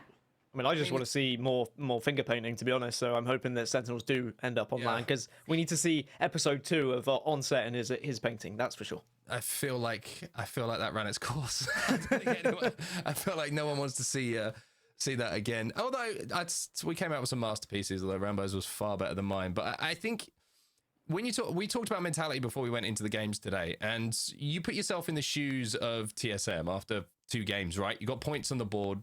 You're like, okay, we feel like a lot of the pressure is off our shoulders now, because if we have one more good game, we're probably inside that top 3 when it's all said and done. Like top 3, top 2, whatever you want it to be, we've got a chance of winning, essentially. If you didn't put yourself in the shoes of Sentinels, you're probably thinking, if we won that fight against, on the edge of Dome, then maybe we would have been in a better place. And then, we didn't really make it to end zone. And it's the negative thoughts that start going through your head instead of focusing on what is ahead of you and what you can control. And it's so crazy to think about if you're watching at home, like all these things go through. I mean, Dan just listed everything that's in Apex Legends you have to think about before you've even shot your gun. If you then add on the fact that there's the pressure between games where you have to be able to switch mentalities from what's already happened and, it's gone, it's done, it cannot be changed, to then what you want to focus on in the next game. It's such a tough thing to do. And that's where you need a strong leader. That's where you need someone who's going to pick the vibes up in the camp, who's going to go, okay, boys, come on. Heads down. Let's get on this. Let's play a little bit of music. Let's forget about what's just happened. It hasn't gone our way, but let's focus on our next game. We've got 4 games to put this right. Yeah, I mean, we heard it in the EMEA broadcast. Leo Gree, at the end of the day, came onto that broadcast and he's like, it's the morale. You talk about all the things that you need to be hyper focused on and aware of, and then you have to have good aim on top of that. But it's moments where you have the slightest of hesitation or doubt in a decision that will be absolutely detrimental to your performance time after time, play after play, fight after fight. It'll seem like you're just not winning fights, and you'll start having those bad thoughts. And you're right, the regain is real. Getting that morale centered and forward, and I think that's really impressive to be able to have a strong mental fortitude here in competitive today. Because you think about it, right? Most of these players are just sitting in their rooms at home, not with their team, playing, kind of just vibing out. I think like TSM, I think they all live in the same house together, right? So granted, you've got that and you can kind of build the morale and support around that. Maybe go out, pop a nice steak dinner, regain. I know Biggie talks about his cold showers, working out, eating healthy. There are things that you have to do to keep the morale on track. So I leave that with you guys, right? I'm going to kick it back over to you. All right, you guys have the best morale in the business, best casters. Now I in it, know, you know. Mark. We're keeping up the vibes right now. That's what we're going to do. And if anyone needs us to jump into the Discord, whatever it is, TeamSpeak, whatever you're using, we'll sing you a song. We'll pick the vibes up. Don't worry about it. Ahead of game 3. Dan has already been singing a little bit of a Sheila song, so who knows? Maybe that's going to come out pretty soon on all platforms near to you. But I mean, one more game on World's Edge, Dan. We have seen two Southern Circles. We have seen TSM be the one team who's broken out from the pack. Exit obviously just doing what Exit does, but I feel that pressure is starting to be on with some of these teams that we just mentioned. You know, Sentinels, BBB, Furia, who had a pretty good match day the last time we saw them. There's only 4 games remaining, and they are going to go by so quickly. And of course, after this game, we switch maps as well. So we have all these new questions coming to the fore. Only 4 games and also only 4 match days remaining as well. And remember, they don't play every match day, which probably means you've got, what, maybe 2 match days remaining for you and your group, as the contest that we've had over towards Dome is going to happen again. But are we going to see Luminosity come out on top once more, or can this fight finish quick enough where Dig can actually take advantage of the victory they've been able to have back to back? I mean, this is a bit of a rough one. I'm pretty sure the flight path was not favorable to Dome, because you can see that neither team has really managed to get in here very quickly. It's been a little bit of a delayed push for both teams to get the loot on board to actually fight here. But Team Diverge, they've managed to finally get some weapons to fight with and have a little bit of a scrap, even though it's a Mozambique and a Scout, which is probably not really what you want off drop. You want to find a little R9 or a car, and the first knock is going to go against Dig here, as TD will get that first knock. TD have got the first knock, which is looking good right now, but what's bad is they get the eliminations. Where's Luminosity? Here they come. Yeah, they say, all right, well, this time maybe we can just pick up. Oh, yeah, okay, it's going to work out fine. They get another knock. TD, even though they finally win the engagement, it's just the same old story. It's Luminosity getting free KP for weeks. They're in 8th place at the moment. They've got 12 points. Luminosity are pretty much living off this KP they've been able to find at the start of the game, because their placements haven't really followed. I love that Mastiff shot, by the way, coming in from Niza. Was like, if I had 2 more bullets in my R9, this would be a kill, and I'm going to frustratedly fire and hope that this Mastiff is enough to connect. But unfortunately, it wasn't at that point. But it looks like Team Diverge. I'm gonna be bold here. I don't do predictions very often, Dan. You know my thoughts on predictions, right? Right. They're gonna struggle. They are going to struggle. They might not make it out into the top 5 in this game. I really thought he was going to step his foot into the lava, and that was going to be it, and that was going to be the worst way to go down. But it looks like might get the chance to reset and actually play a game of Apex Legends, because they've not been able to do that so far, thanks to Luminosity. All the meanwhile this has been going on, we have got ring information, and we're going over towards staging, maybe slightly north of Thermal Station, but a fantastic circle for the likes of Lanimals, who do land over towards staging. And also not the worst circle for Exet. I mean, we've seen Exet go all the way down to the southeast and all the way down to the center of the map. This isn't going to be as bad a rotation for them.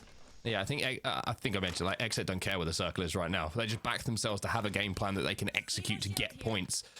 And that's what we saw in that previous game. But for Lanimals, this is a good zone. You can see they're already up on that hill house overlooking staging. You've got Native inside of staging at the moment. And just looking across our map overhead as well, you got BBB making their way from Thermal Station. They might be able to hold out the southern side of things. And Sentinels, well, they're getting a little bit aggro here, Dan. They're trying to hold down these tracks. They've got a little bit of damage done. You can see that Keon's already got 1 kill to his name. I'm okay with it. I'm okay with Sentinels just trying to push some advantages here, get some KP, and show us what they're made of, right? Tiff said she wanted to see Sentinels at LAN. Well, if we're going to see Sentinels at LAN, they need to have some big performances. Doesn't have to be the best performances in the world. You just need a bit of consistency. He does have some pretty good games. They're in 12th place at the moment. That's not where they would expect to be. I mean, Sentinels were a team who were finding victories on LAN during Split 1 playoffs with all the best teams in the world, right? They just haven't really been back up there, and I don't know whether it's just not quite adapting to the meta change just yet, or whether they've just not had the right games. I don't know, but maybe we'll see them change things around in these next coming weeks.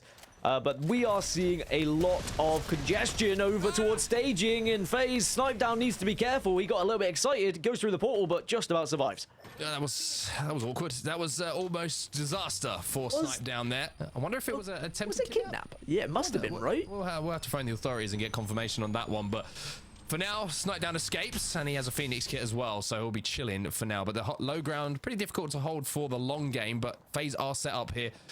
And we'll be able to at least survive inside of this zone. The problem is no doors to reinforce for the Catalyst. No real cover to play with as well. And it looks like it was a cheeky little kidnap attempt coming in. Snipe Down actually did pretty well to get out of that situation. Well, if it was anyone else from FaZe, they probably get the kill. But because it's the Valkyrie and it's Snipe Down, he was able to just jet back up right immediately into that portal. So Native Gaming probably kicking themselves a little bit. But one of the reasons why I'm happy to see Wraith just appearing in compositions again, because it means we get potential kidnaps. There's something just a little bit exciting about kidnaps in Apex Legends that is always fun to watch people attempt them. But Native Gaming, they're going to be holding one of the better positions here in staging. You could argue some might want the high ground, they might want the tracks, but I will say that you're going to be vulnerable from those tracks to teams arriving from the western side. So I like this for Native Gaming. They can be patient here, and they might be able to get some free KP.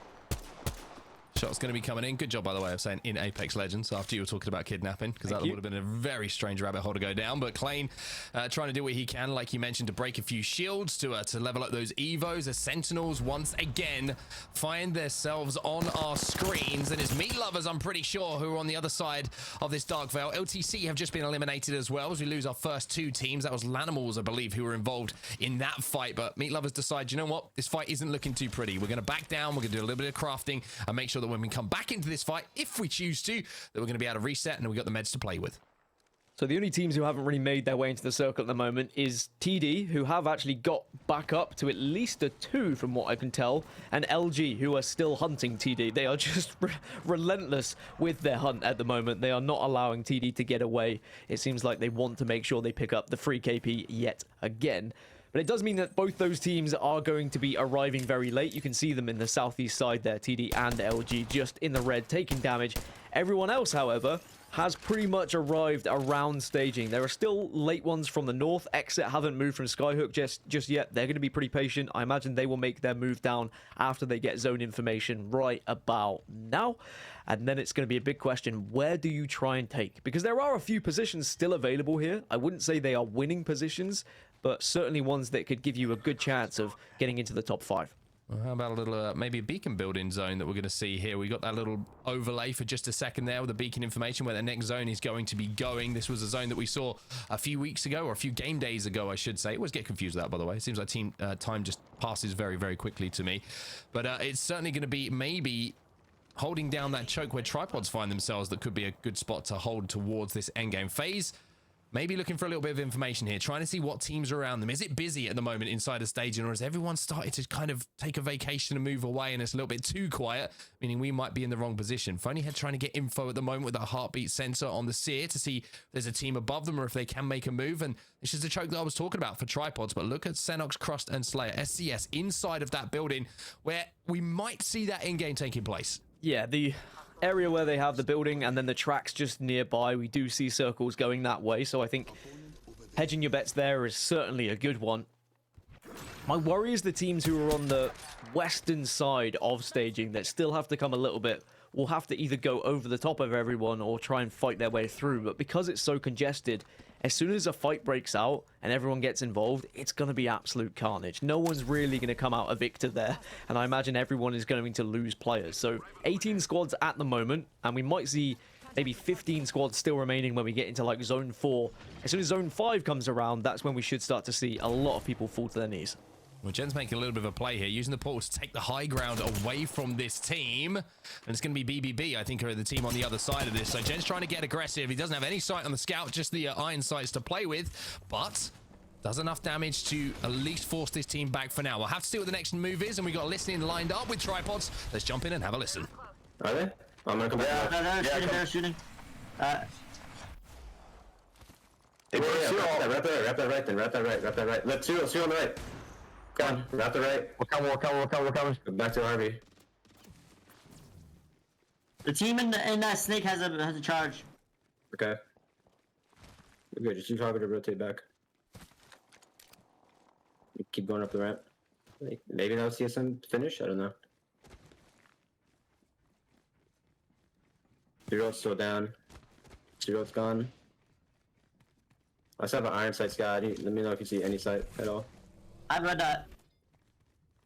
Yeah, let me have that. You don't need it. I dropped it. Thank you. I'm locking that port. I have alt excel if you need it. His team was looking, I think. There's a guy I have deep armor stuff on on top top, of I it. think.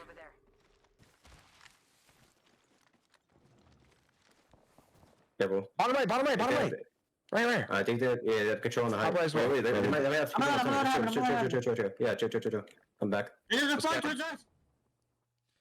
Well, Tripod's making rotation towards Harvester, and it looks like they might be met by Fury. In the meantime, Dan, if you were keeping your eyes on that kill feed, TSM are out of this lobby. They will not get any points in this game, it looks like, unless they picked up a KP that I missed, but a little bit of a quiet one for their team who came out hot in game number 1. Which opens up the doors to Exet to take that #1 spot going into Storm Point.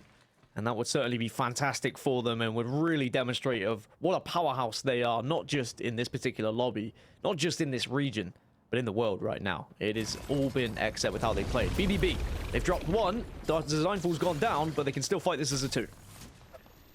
Knockdown shield is going to be used so that Chaotic can pop this battery. Is he going to try and stick the res? It might be a little bit risky. Goes for the stick instead. Did he get the damage? The knockdown should block most of the damage coming in from that Arc Star. Zach Mates is trying to finish, follow up, with the Prowler in his hand. But this is looking like, again, a little bit of a mess. But there's the gold knockdown again, Dan. We've seen what a game changer was for Exit in game number 2. And this time it allows BBB to reset here and try and get back into this fight.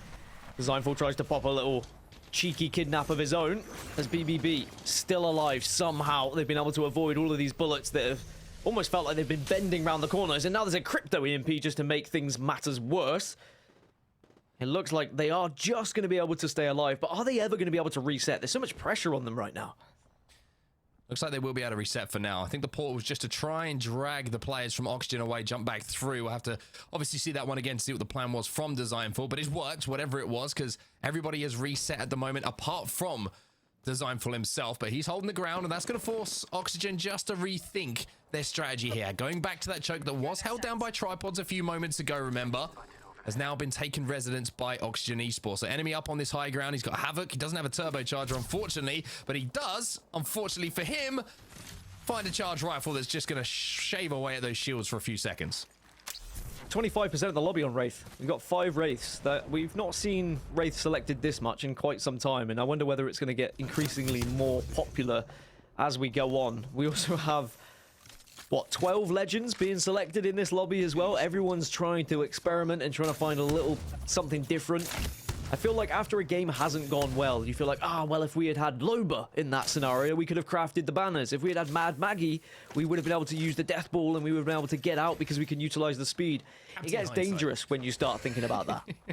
Captain Hindsight, one of the greatest superheroes of all time, reintroducing himself. But for now, BBB, I think their plan is just to try and clear this side of the zone. They don't, unfortunately, have the Valkyrie to go over the top of this mountain range, but they do have Designful with that portal potentially available when they do need to make that move. So a lot of pressure potentially on the Wraith unless they try and bully their way around one of the sides of this mountain. But looking at the map overhead at the moment, you can see that TD have worked their way into a good spot. You can see that FaZe still down on the low ground inside of staging. Lanimal's still up on that high ground, but it looks like Exet are making their move in on Lanimals right now. So this might be a really interesting fight about to break out. I mean, any fight with Exet involved is certainly going to be an interesting one with how they've been playing so far. You can see they are approaching from the west, just like the horses in Lord of the Rings, but are they actually going to help the cavalry here? FaZe are in the position in the middle. You can see TD have been able to rescue a spot as well. BBB now doing so much damage from a distance with the charge rifle. They're just being a nuisance. And as the zone closes, we are naturally going to force teams very close together. And this is a fight that you can see through the point of view of Zach Mazer right now. This is Exet who are involved in this fight. They're taking the damage from that charge rifle. But the good news for Exet fans is they forced Lanimals away from that building. The problem for Exet fans is that building is not going to be safe, so they're going to have to leave. They're going to have to traverse across some open ground, and that's going to be a really, really sticky situation for them to try and work their way out of. But if Exet can do it, anyone can do it as well. You can see now the circle shifting over towards the east. So we were talking about that building that SCS are in. They're going to be slam bang right in the middle. And they'll be in one of the prime positions to at least force a top 5. But what did I say? We've got 17 squads. We're in zone 4 as really doing exactly what he can do from a distance with the flatline. I was saying earlier, I don't really like the flatline from range, but clearly there's a reason why I am not a pro player, because I cannot do that from a distance. Complexity, they had the incredible win in the previous game, and if they can replicate that even slightly here, they can have the opportunity to push themselves into the top 2 as well. The crazy thing here is staging, there's about 6 or 7 teams in and around staging at the moment, and none of them can leave. Only one of them can leave, excuse me. Not everyone is going to be able to get out of this position. FaZe still down on that low ground. They're waiting maybe for a fight to break out above them to jump up that zip line and take advantage of a third-party opportunity. But look at Luminosity. With 17 squads remaining, they're kind of peeking through the spider's webs of that reinforced door from the Catalyst, looking if they can peel off a player if that was to break. There can be a circle. Sometimes it finishes just south of where Luminosity are in the open area just below this Harvester kind of edge. So they might be all right just to hold this for quite some time and then see where the circle pulls. But considering LG, you know, they've been the nuance in the southeast side of this map. They're finally able to get into the latter stages of this game. But they've got so far, but still no placement points secured for anyone yet. Remember, you get 1 placement point for getting top 15. No one's even achieved that because this lobby is so stacked at the moment and everyone is playing zone so successfully. We'll start the countdown, everyone. It's not the Royal Rumble, but this is Zone 4 about to close, and everybody is going to get cut down. We are going to go from about 17 squads, probably around 10, I would say, as a maximum, because not everyone is going to be able to leave. You are going to see the kill feed start to light up as Sentinels now make their move. We saw them on the tracks a few moments ago. They take down Native Gaming, and all of a sudden, when we say the name of a team who needs to step up, it's almost like they can hear us. And everyone is going to be making their way now, and whether it's going to be skyward dives or if it's just going to be sheer brute force, you are going to be met with a lot of trouble wherever you go. It doesn't matter if there's anti-aircraft missiles or whether it's going to be ground forces. Fight's about to happen. Sentinels trying to cut off all these teams leaving staging at the moment. I like the call from RAN. Rise are going to be eliminated as well. RKM making sure that KP is the priority here. Probably feels like they can't get a prio position for the end game, but might be able to pick up some KP, and that's exactly what they do. And Keone is understanding the assignment perfectly. Exit eliminated, FaZe eliminated, Team Diverge fall as well, and now Keone left on his own. Sentinels will fall, and it's BBB who seem to come out of all of the carnage with their heads held high. Well, you said only one team could survive, and BBB seem to be the kings of the castle in the end, and they get the high ground onto tracks. But as we may have alluded to, this circle is still going to be going east. It's still going to be going towards Harvester, so you may have been able to get out of the initial warfare that was staging, but you've still got to get further. I mean, even SCS, who are probably feeling pretty tidy in their building. Look, they've set up an entire home there. They've got forts up. They've managed to put a ring doorbell up at this point, and they want someone to come knock on the door, but they're going to have to leave, and here comes the action-packed. Players already looking for damage. The EMP just destroys all of the Watson fences. And now that is the signal for BBB. They say, hey, all of a sudden the door's been open for us. We want to go in here. We're feeling confident. SCS trying to hold their ground. In the meantime, Complexity will fall, and we're now down to just 8 squads. Xenox will fall. The back gets popped here by Cross, but you can see the white meds, they have not been popped, and all of a sudden they're going to fall. SCS will be eliminated. BBB lose design for in the process, but they're into the top 7, and that's more KP for them. 3 teams that still have to move from west to east. There's 2 teams that are on Harvester. Furia are still alive on the north of Harvester, as well are Tripods. So there are 4 teams over on that Harvester area who have a real good chance of winning this game. But look at it. It's absolute carnage right now. The exhibits are down and fighting is ensuing.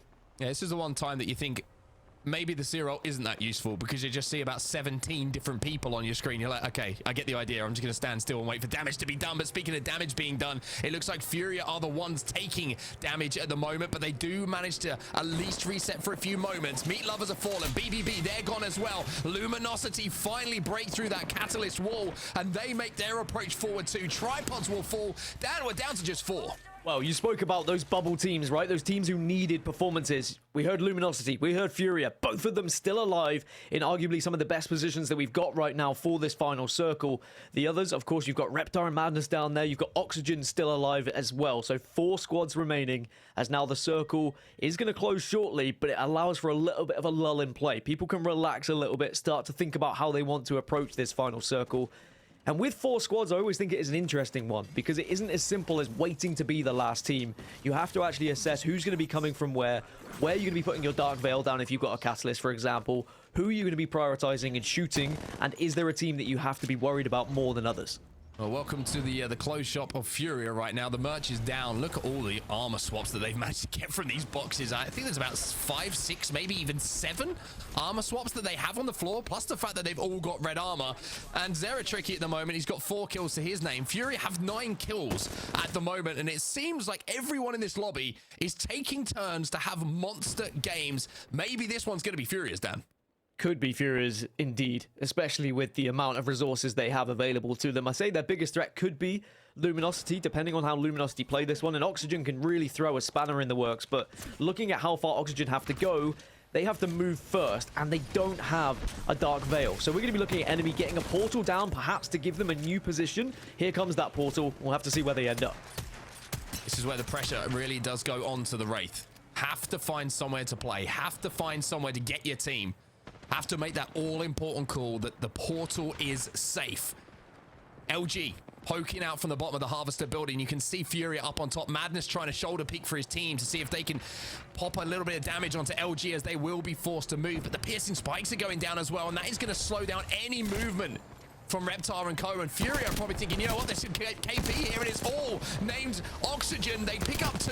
They will pick up all 3 of them by the looks of things as well. Furia will fall down from the high ground, but should be able to secure these final kills. I mean, that is not great from Watson. He probably didn't want to fall like that, but it looks like the team's got enough cover where it should be okay. They can still play this one correctly. 3 squads remaining, so now Furia just have to be forcing the other 2 teams to fight. LG now are going to be the next team that have to come out of their little hidey hole, and the damage is just ripping through this Dark Veil. I mean, look at what his Watson is actually doing here. This has kind of really worked out for them. He just shoulder peeked for a second, took the attention away, and now he's the player with the flank coming in. Forever Free Agent will fall. Furia marching towards a massive win in the final game here on World's Edge. They will close things out. And the bubble teams have come to play today. Furia, it's their turn to put huge points on the board.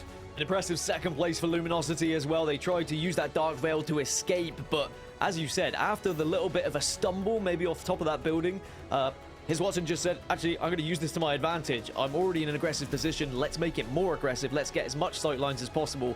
And because they had the crossfire, it was just easy. It was all she wrote as soon as they exited that building.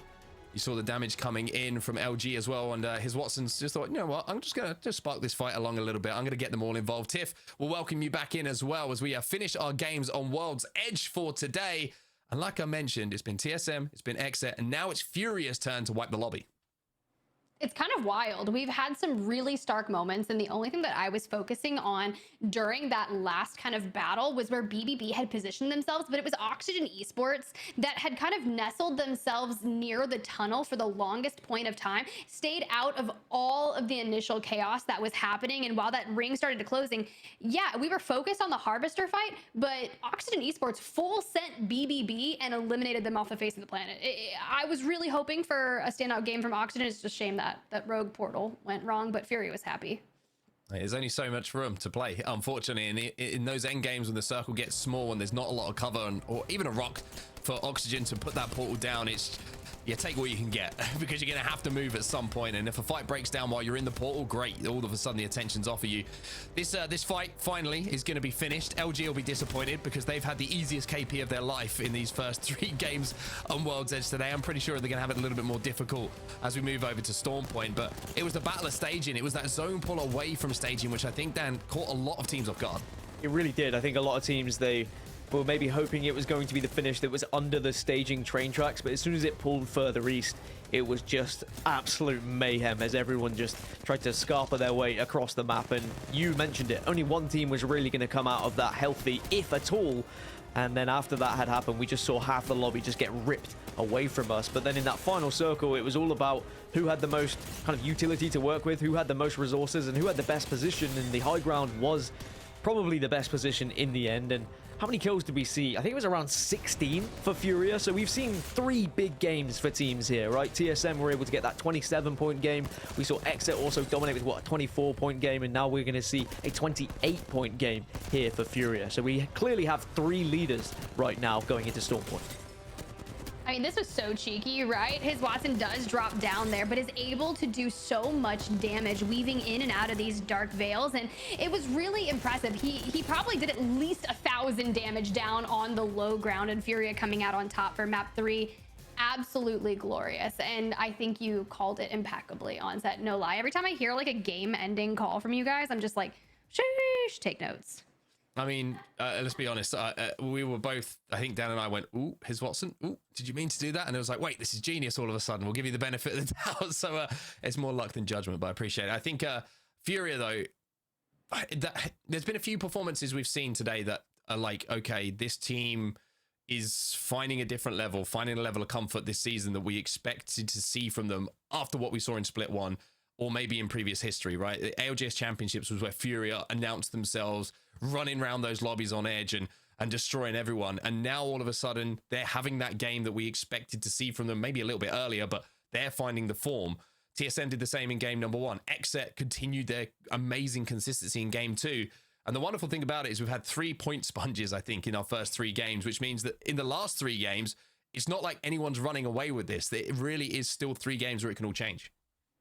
It can definitely all change. And I love that we can sit here and we can talk about it. And we can say, you know, if this happens, cool. If this happens, congrats to TSM. They need to double down, get some more points. But I always love getting to hear from the pro players themselves. And something that's been really cool is on these ALGS broadcasts, we get to bring someone in to kind of talk us through it, provide that IRL perspective. And today's guest, I'd like to welcome Onmu from 100 Thieves. Onmu! What's up, guys? What's up, man? How are you? Hey, we're good. How are you? How about you guys? Vibing. Honestly, it's been pretty wild watching those first 3 games. It's been a lot of fun. Yeah, I mean, a lot of great storylines coming through. TSM switching up the meta a little bit, going back to a comfort pick, playing great game 1.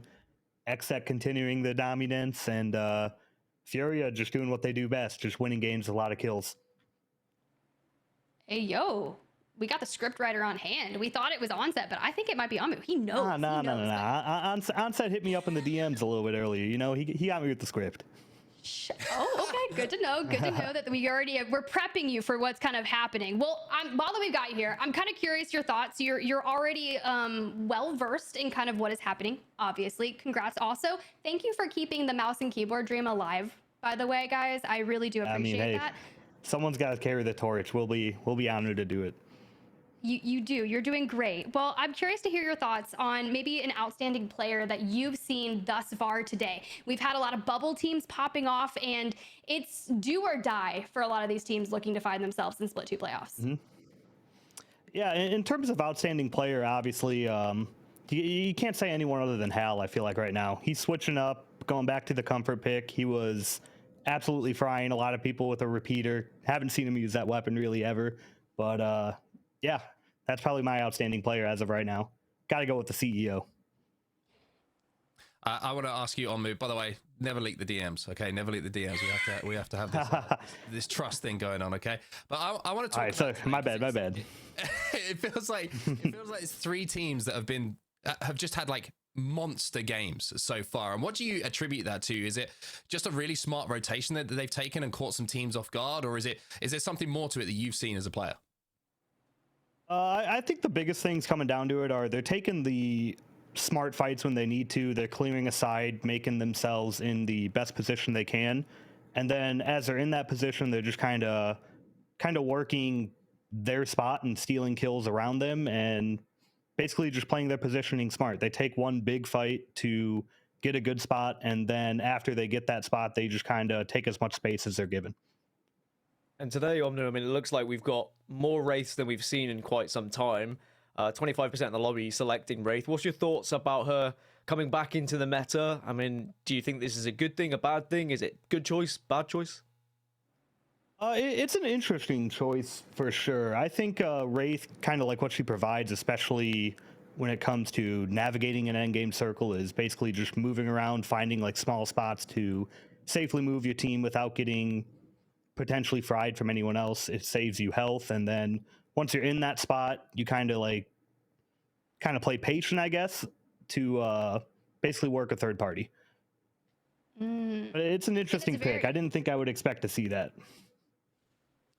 I think it's valid. I think you made a really good point there, especially when you're like using the portal to move your team safely. We did see that kind of at the end game, especially with Oxygen Esports. You saw the Wraith portal come out, and unfortunately, it was not safe. It looked safe at first, and then it was safe until it wasn't, right? And then his Watson was just like, oh, hello, guys. I'm just going to pick you guys from above. But I want you to kind of look, 100 Thieves, you guys have some of my most favorite comms. Anytime we get listen-ins, it's hype, it's awesome. So we're gonna look at the final circle here, and I want you to give me the 100 Thieves comms version of your thoughts when you look at this. Oh boy.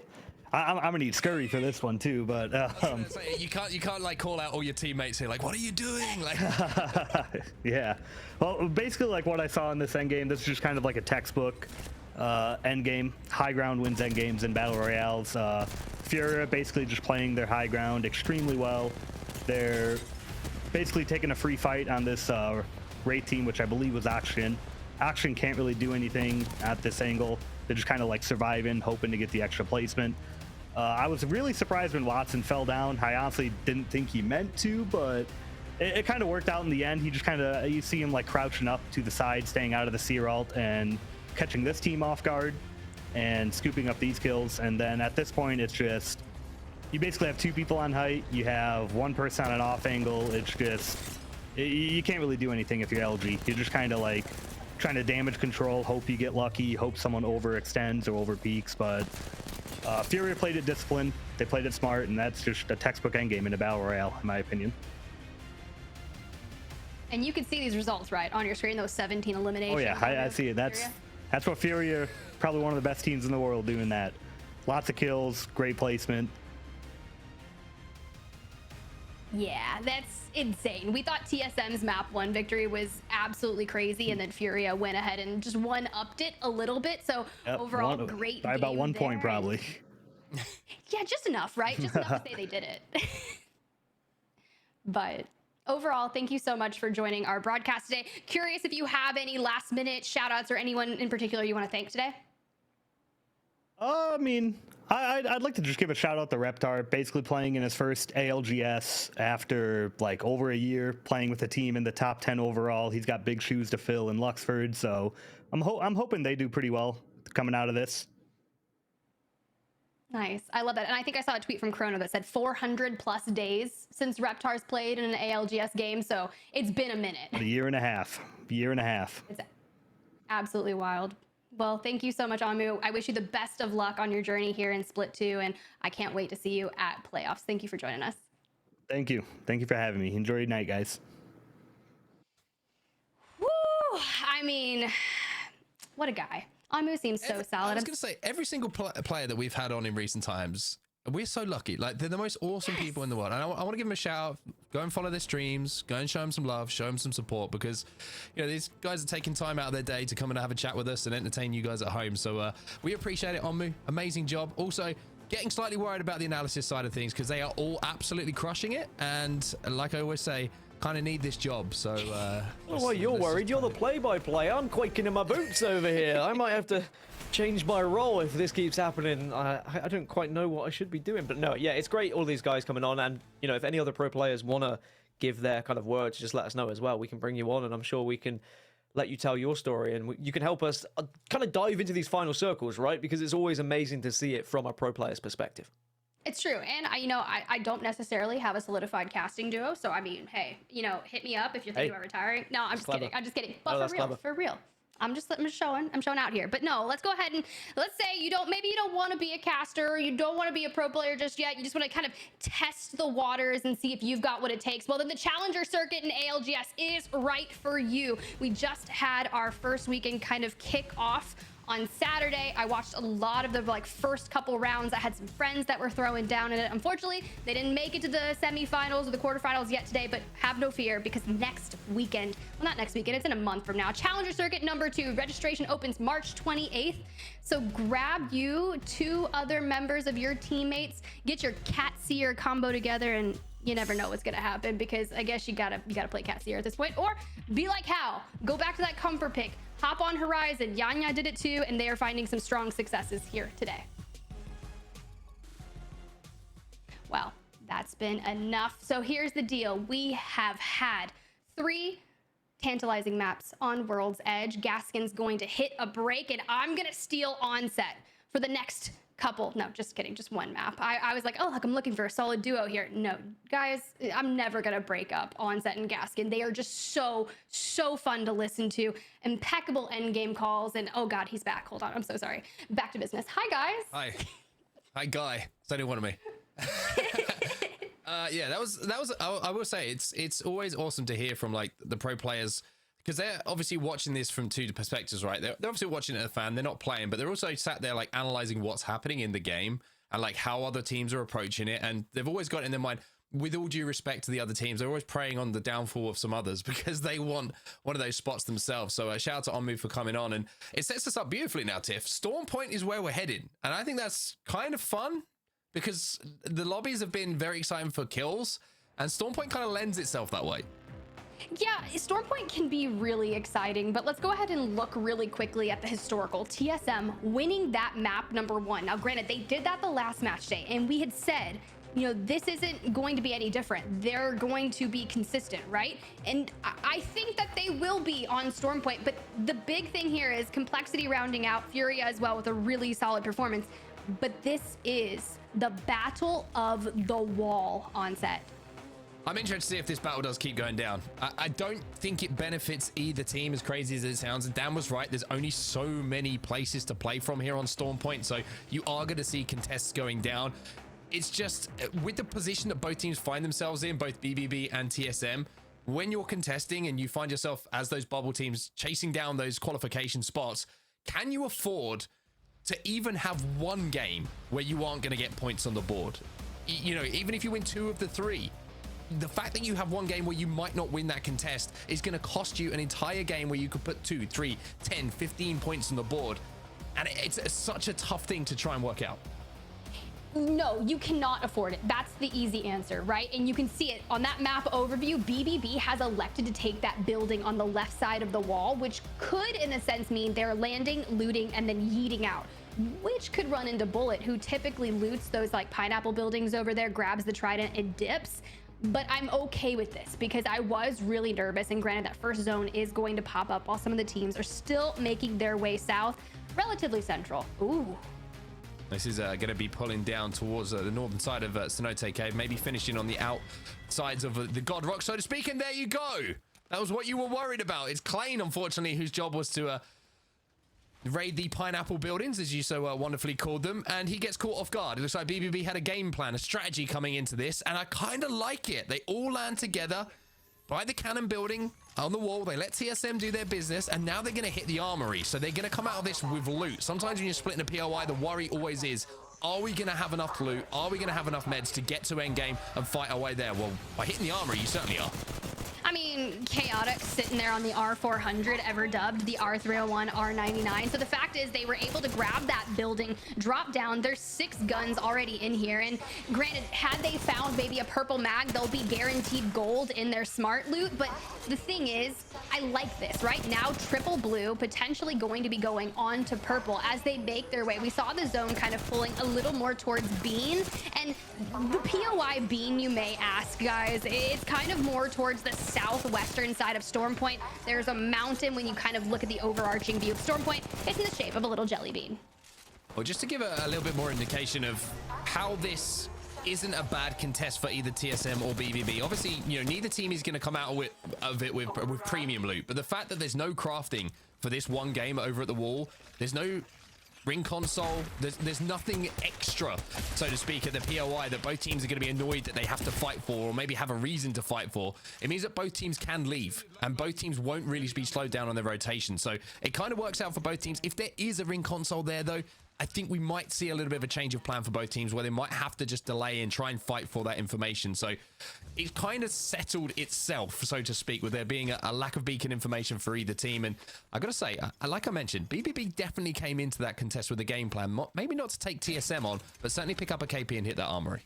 Well, maybe. Look, I saw Hal scrimming with BBB at one point this week. I think he subbed in for Chaotic. Maybe there was a truce pack. No, I'm just kidding. I have no idea. But you can see on your screen where Sentinels is located just on the outskirts of that next zone. They land high point. They had the ring console information, and TSM at the wall did not. So look at the quickness that Sentinels was able to go from the very, very top side of Storm Point towards Bean, and they are ahead of TSM on that rotation. Now, granted, they could stop inside of Cascades, but we didn't see them running Catalyst on World's Edge. We have yet to see kind of maybe what that Legend comp is looking for them, but they will need to look for a survey beacon. They do get crafting here at Cascades. However, it's very risky, right? You can see someone crafting here for so kind of a good distance and you're vulnerable.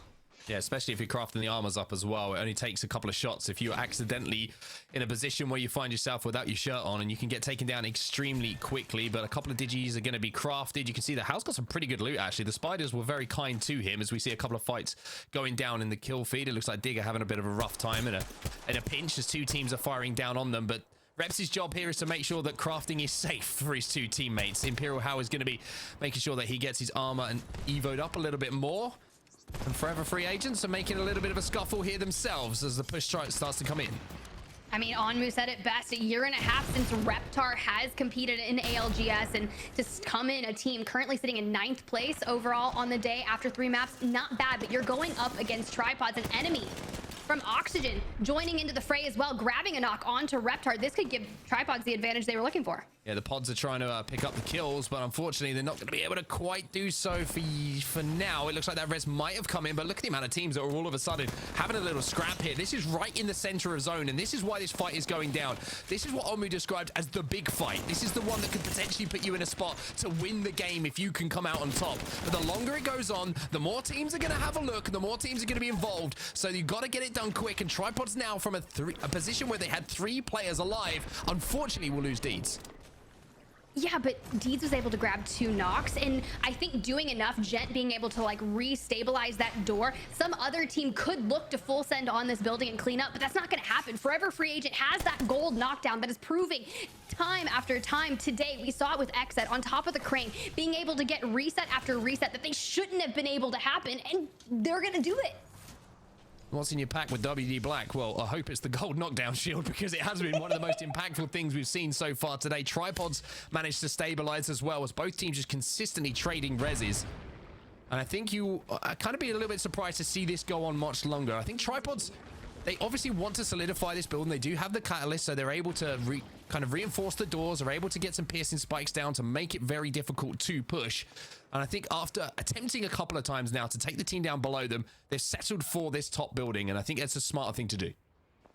You can see Oxygen Esports on that left building as well, and that's a tough building to lay siege to, because you think of where the stairways are, there's only 2, and then that entire square area of the upwards, you have so many different windows. You can look for the cheekiest of line of sights, and even if you look to pop some shots on Xenal, you see there, he could just switch up his angle on a different window, and it's just whack-a-mole in a sense. But I'm just trying to think of the teams that are going to try to be rotating into this area. We get a good overview of Lanimals. I mean, playing the Rock makes sense. You've got the amped covers, Alberlelli with the charge rifle, just menacing charge rifle Chad. TSM not running a controller character, probably had to extend out and look for a survey beacon to kind of get information on where all the players are making their way. So they'll have a slower rotation here on Storm Point rather than what we saw at World's Edge. One thing for TSM to keep in mind on, you're completely right, they've just got that information going over to Cascade Falls, but one thing they have to be aware of as well is the rotation coming in behind them from a team who is on fire after that last game, and that is going to be Furia. This was something they were always aware of at the ALGS Championships, that when they were in the same group as Furia, Furia might be on their back, shadowing them and mirroring their rotation. So they have to be extremely aware. You saw they were taking those precautions when they were doing that crafting, making sure that Reps was up on the high ground to watch their back. But speaking of watching your back, you've got to watch your front as well. And Rise are trying to get the information on this team over at the mill, as Detox is going to step forward with a Prowler in his hand. This team came out of the Pro League qualifiers as well, picks up Retzi for some knowledge and experience in the Apex comp scene, but I just don't feel like they found their momentum thus far. But I feel as if you can get that experience in a split, go through it, and then double down on your next split to really stand out. But they're currently 19th overall on the day, looking to find some KP, sitting on 2 blues and a gold, so that should give you the confidence. But Monsoon going down early. Monsoon gets absolutely shredded. Complexity try and trade out here. Big damage being done by Cody, which is going to slow things down. He's going to use the Bangalore ult as well, and they do get Monsoon back on his feet. So not all doom and gloom here for Complexity, even though Monsoon really didn't get much damage done himself. It looks like his two teammates from Complexity will do it, and Klein will be finished off. So Native having a little bit of a rough game so far. We saw one player already get caught off guard right at the start of the game as BBB dropped onto him from the top of the wall. Native Gaming now completely eliminated, and Complexity from what was what we'll call an awkward looking position now have control of this building. It's a good building, right? You have that survey beacon, but no one's going to allow you to get on the roof of that building and scan that survey beacon. You have a team, Rise, Over and Mill, you've got Complexity, and then you have the team that was potentially sitting in there. So you think about where this zone is going. When we talk about Checkpoint, Checkpoint typically gets some good information. They have crafting. Most of the time, they'll spawn both survey beacon and ring console. And with the bottom area, those 3 buildings of the southern area of Checkpoint still being in this zone, there's going to be a lot of congestion, in particular in that chokehold.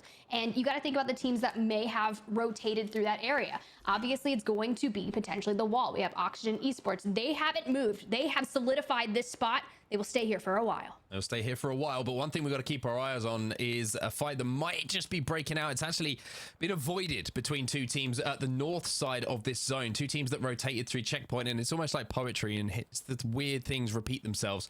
BBB having a little look at TSM once again. They meet once more after kind of touching knees, if we want to use the Apex content that was at the Split 1 playoffs as a reference point, but decided that this time they're just going to split, and BBB are going to take a wider rotation.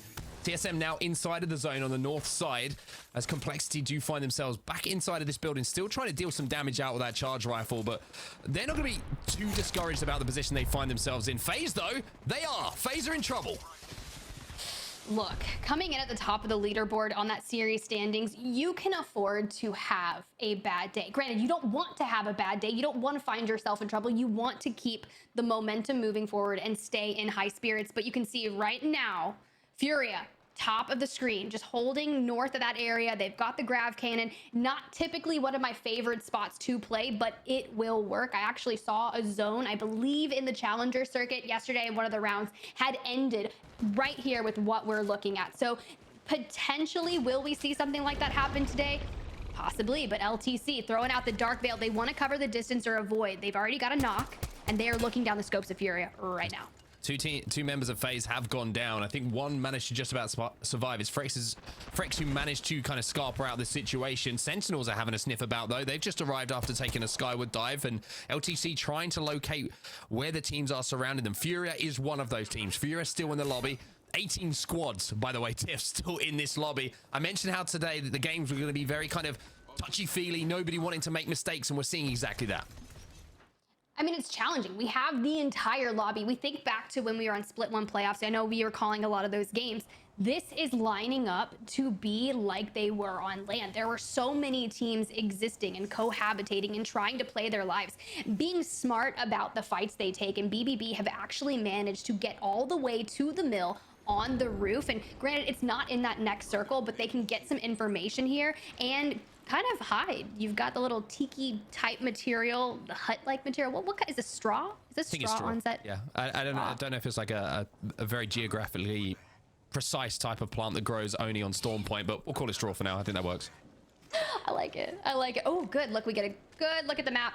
The kind of southern areas of Checkpoint, you can see TSM still up there. We have the last member of FaZe kind of in that spider tunnel just to the right of TSM, but that zone pulling is disgusting, and Furia has found themselves in the actual center. They are going to have to play that grav cannon for their life.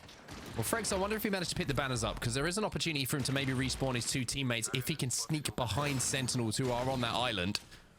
It obviously would give off a signal to them, and then Sentinels might be turning around and thinking, hey, is it worth us committing to this? Is it worth us trying to pick up this extra KP and giving away our spot that might be taken away from us? But BBB on our screens to the left-hand side, you can see they've got to fight their way into zone as well. And with time ticking down, the longer you leave these flights, the more you have to commit to it when it breaks out. I actually really like what Forever Free Agent is doing. You see Reptar on your screen just on the south of Bean, which, by the way, good up close personal overview here. So you can see the exact mountainous area that has deemed this POI named Bean. They are working their way through the Spider's chokehold. And if they can essentially keep that LOS onto Sentinels and show up rather uncontested and just unannounced, they may find some success over there. This is going to be another one of those zones similar to what we saw in the last game, where everybody who is south of the zone at the moment is probably going to find themselves either dead or the one team that survives and looking extremely healthy when it comes to loot. Luminosity, they're inside of the zone at the moment. They've got a building to play. They'll be set up for the end game, but looking across at the moment, you keep in mind the standings, how close things are. LG done a lot of damage in this game. Only 42, of course, for Yanya. Maybe it was a little bit of crafting to get these armors up to red. Excuse me, I misspoke. But they will be in a good position to take fights, and certainly if their building gets sieged, they'll be able to hold their ground. Yanya making the move from Horizon to Valkyrie for Storm Point. I really like that. You do need that ability, her ultimate. Now, we talk about a lot of the changes, and essentially, she's not able to scan. You can't get the ring information for Valk, but that ult can be so mission critical here on Storm Point, depending on where you're kind of rotating from, but especially in those late games. But 17 squads remaining, and the Charge Rifle Chads are reigning supreme currently in this game. Luda able to grab a knockoff screen, but Yanya gets absolutely rolled by Shubi. Nizel and Co. Jaguar is trying to do what they can to make this push difficult. They managed to reinforce that door for just a second. A couple of arc stars are going to go in, and I'm pretty sure he stuck someone as well. So that can completely change stuff. And all of a sudden, Luminosity, who looked like they were about to be wiped, they turn it completely on their head. That is an arc star sent from the heavens above. Forever Free Agents eliminated. FaZe eliminated as well. And Luminosity will somehow survive that siege. Me looking at the what's in your pack and hoping it's a Moby so you can get Yanya back, but this may be a moment where LG just needs to stand up and play their lives. It's going to be rather tough with 16 squads remaining for them to be able to get Yanya back, but it was like a sacrifice. Like, Yanya must sacrifice himself for the team, and it happened. Now Lanimal's throwing down the amped cover. Will we get the Sheila coming out? Sheila's ready. Oh, no. She's ready to hit a high C or whatever note is required. Albrelli just kind of scares them off, I think, a little bit. The amp cover, the 119, add them up, everybody. We love a bit of maths. Albrelli will go down, though. Not enough damage to solidify this team fight in their favor. It's all up to Naughty now. He has to clutch once more. BBB find themselves with only one player alive as well. So it's a 1v1 as Inters and Lanimals will both be eliminated. It looks like BBB will come out on top of that one. Naughty wasn't able to hold his ground. It was Luda that swung from an area and able to grab Naughty, but Complexity stepping up to the plate. They've already lost out on Monsoon, so a 2-stack here for Complexity, looking to double down, and just like that, BBB going to be eliminated. Luda utilizing the jetpack to reposition so nicely. Now, they have the loot. They have an amped cover. They've got a charge rifle, but they have a zone that they need to rotate to in only 20 seconds. TSM are looking at them as well. TSM moving through that spider cave. If they work out this is a duo, then TSM will probably think KP. Meat are holding them out as well, as just to the right-hand side of where Complexity find themselves. They do have the ability to skyward dive, though, as Luda is still alive on the Valkyrie. Interesting thing is, IGL obviously on his back at the moment, having a watch, and he can help with the calls, and it looks like the skyward dive is going to be that call. Hopefully, for Complexity fans, after the win we've already seen them pick up, they can find somewhere safe to play. I was going to say, late game Valk ults would work in APAC North lobbies, but are typically more punished here in North America. Luda taking a lot of shield damage, but able to survive, and they make it to the complete other side of the zone. And as I say it, Curse is going out, Luda down. Now Cody has to answer back, be very reactive as opposed to proactive, and it's just going to be a mess. Jumps on top of the tent. Jumps on top of the railings, jumps on top of anything that isn't a missile, but unfortunately the missiles will find him anyway. The Rolling Thunder really starting to chip away at Complexity, but the longer that he survives, the more chance there is at placement points being picked up. You can see in the kill feed, Exit involved, TSM involved as well, LG are taking knocks, and Cody's just like, cool, everybody kill each other. I'll just survive in the middle of all this carnage. Look, someone's got a rat. We saw Postkill and Amia doing a great job. Now we turn the Tades to TSM. Because that team was able to hit that Valk ult earlier, it gave TSM essentially a free rotate into the zone, while LTC, it's going to be Dan Manic, the last member alive, just being punished from every angle. Unfortunately, you cannot hide from Furia. Yeah, you can run, but you ain't going to hide. Like you say, Complexity's still alive, though. Cody picks up a little armor swap, which is going to help him. TSM taking a little bit of space at the eastern side of this zone as well. Furia, who have been bang in the center of zone for the longest out of all of the teams that we see, also might have something to say in this end game. Cody, unfortunately, looks like maybe his game is going to come to an end for Complexity. Has about 10 HP to work with, but again, somehow or other, gets a battery popped. I have no idea how Cody is alive right now, genuinely. Just hiding out in the midst. Just please do not look my way. Awan's from Rise able to get reset as well. So very challenging here. And a little bit of that calm before the storm. You see TSM kind of up in that northern area. Verholst utilizing that kind of cheeky area on the rock, trying to make something happen, get some information, but is going to be punished for it. Does have 2 bats and 12 cells, so a little more healthy than typical, and does have that RE45 in his back pocket. Got time to pop 2 cells, but they don't have a lot of time to make a decision here on how they want to approach this TSM. Where is safe to play, and can Verholst cross back to his 2 teammates? That's the real question here. He's going to be taking damage from Furia, but it looks like TSM have at least stabilized on this waterfall, but it's not going to be safe for long. And Furia know this. Furia trying to hold them out at the moment because they know that the rest of the lobby will take care of itself as Zeratricky fires through the smoke with the digital threat doing what it does best, giving him targets to hit. I mean, Fury has been playing this gravity cannon since the dawn of time. We have been here since the big boom. And honestly, if Fury doesn't win this from playing this position the entirety of this time, I'm gonna be upset. Well, Fury got some work to do still. Rise trying to move their way forward. TD was still with a player alive, by the way. A couple of players alive. One's on their back, but might be able to be picked up. TSM trying to focus fire across, but TSM are going to have to make a move now. You can see they've got this one rock to play with. The Dark Veil is down as well, and that's on the side of Furia. That's Zeratricky, who's trying to focus the attention of him and his team onto the teams who are to their left. But it looks like a change of plans here because his Watson has made the call. His Watson has made the play, but almost had to pay for it with his life. Team Diverge down, Rise still alive, TSM still alive, Cody still alive from Complexity and Furia. And I feel like this is a massive stalemate that we would see in chess, and it's all about taking the attention away from you. You can see the Dark Veil that went up sideways, and now Rise is playing that rock. They do have that good zone pull. Ooh, all right. Look at his Swanson doing something a little cheeky, setting off that grav cannon, but not actually going. I was going to say, just don't make sure that, or do make sure that you don't accidentally step into that thing and launch yourself into zone. It's an awkward way to go out for sure, but here's Watson is doing what he does best, and that is being very creative in these situations. You're seeing a bang ult now go down. TSM are going to be caught in this. Cody is just watching it all go down. He's going, this is a lovely little view, a lovely vista. Maybe I'll bring my paints next time, but for TSM, it's all about dealing with Furia. If they can take them down while they're distracted, then TSM have a chance of winning this game, but it's Furia again who can completely wipe this left side. The longer they don't do that, the longer this fight is going to go on, and the more time that TSM are going to have to just walk up on this. Hal's black hole burnt. Cody in the grotto found out his Watson going to fall from a member of Rise. So now you are getting some trades out, but this is going to take into account that these two teams are preoccupied with each other, and it's going to give TSM the advantage because they can just essentially push in and clean it up. Fury eliminated, Complexity eliminated. Now you just have one more team in front of their line of sight. This is going to be it. TSM, comfortable victory for them in the end, but it was such a great game of patience from TSM, who pick up their second win of the day, their first one here on Stormpoint, one on World's Edge to go alongside it. And I'd love to watch that rotation back from the map overhead. I think they played that so well, so patiently.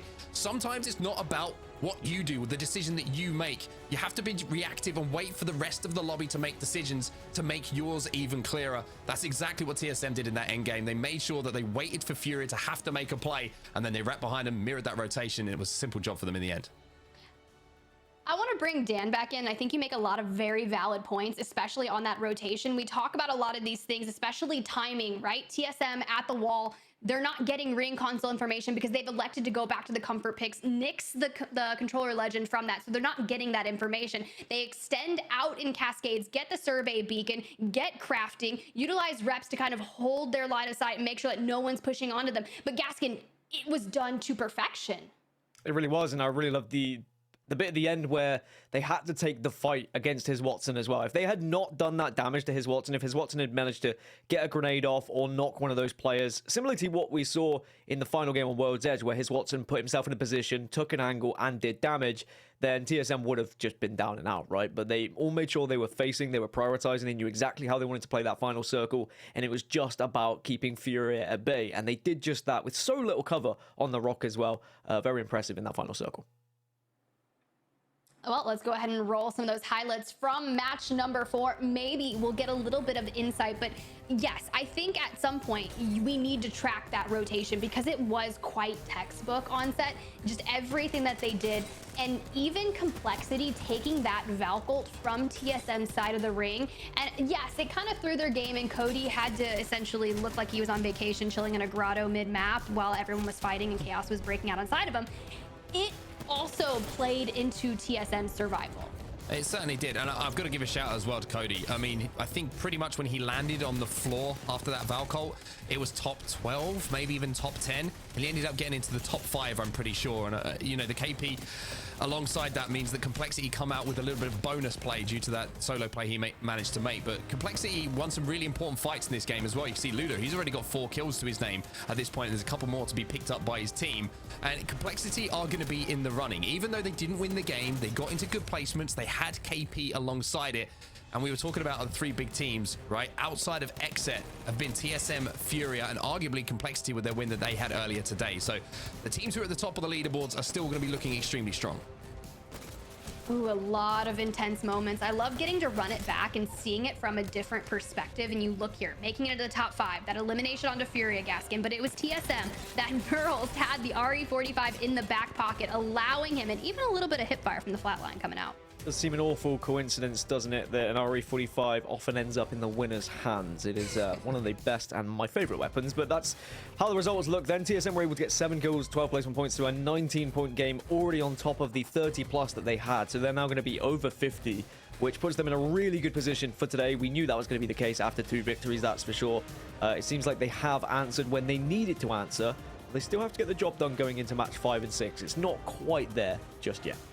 Rise finding 15 points of their own. I was a little harsh, maybe a little hypercritical on them towards that early game, and it's like they heard me. Then a top 3 finish for them, so beautifully done. We cut on over to the back half. We have BBB, Lanimals, and even after potentially contesting TSM and electing to leave, finding 3 KP and getting 4 points, not bad. That's better than chowing TSM off rip and running the gauntlet of potentially getting 0 points. But FaZe not necessarily having the best game as well. So let's cut on over to the series results and see how that second TSM victory panned out. And hey, 51 points overall on set. They're looking good.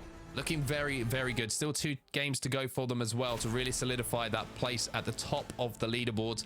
And let's just remind ourselves, even if TSM win today, that job is by no means done as far as qualification is concerned. They've got to continue this performance for the rest of the game days that we will have in front of us. Same could be said for Furia as well. Luminosity, I mean, pick your potion at the moment. Complexity are in the same bracket. It's only Exet that are really, really solid at the moment, but I think the surprise for me at the moment, just looking at the overall leaderboards, is FaZe. FaZe down in 18th. I mean, they were right at the tippity top of the leaderboards, the overall leaderboards, coming into today, and just struggling to find a little bit of form at the moment. Yeah, and I feel as if FaZe being at the top of the leaderboards kind of gives them that little bit of comfort. Like, you can have a bad day, but I don't recommend it. I mean, you can definitely work around it, but with a lot of these bubble teams looking to have standout performances and find themselves nestled inside that top 11 comfortably, I just don't necessarily.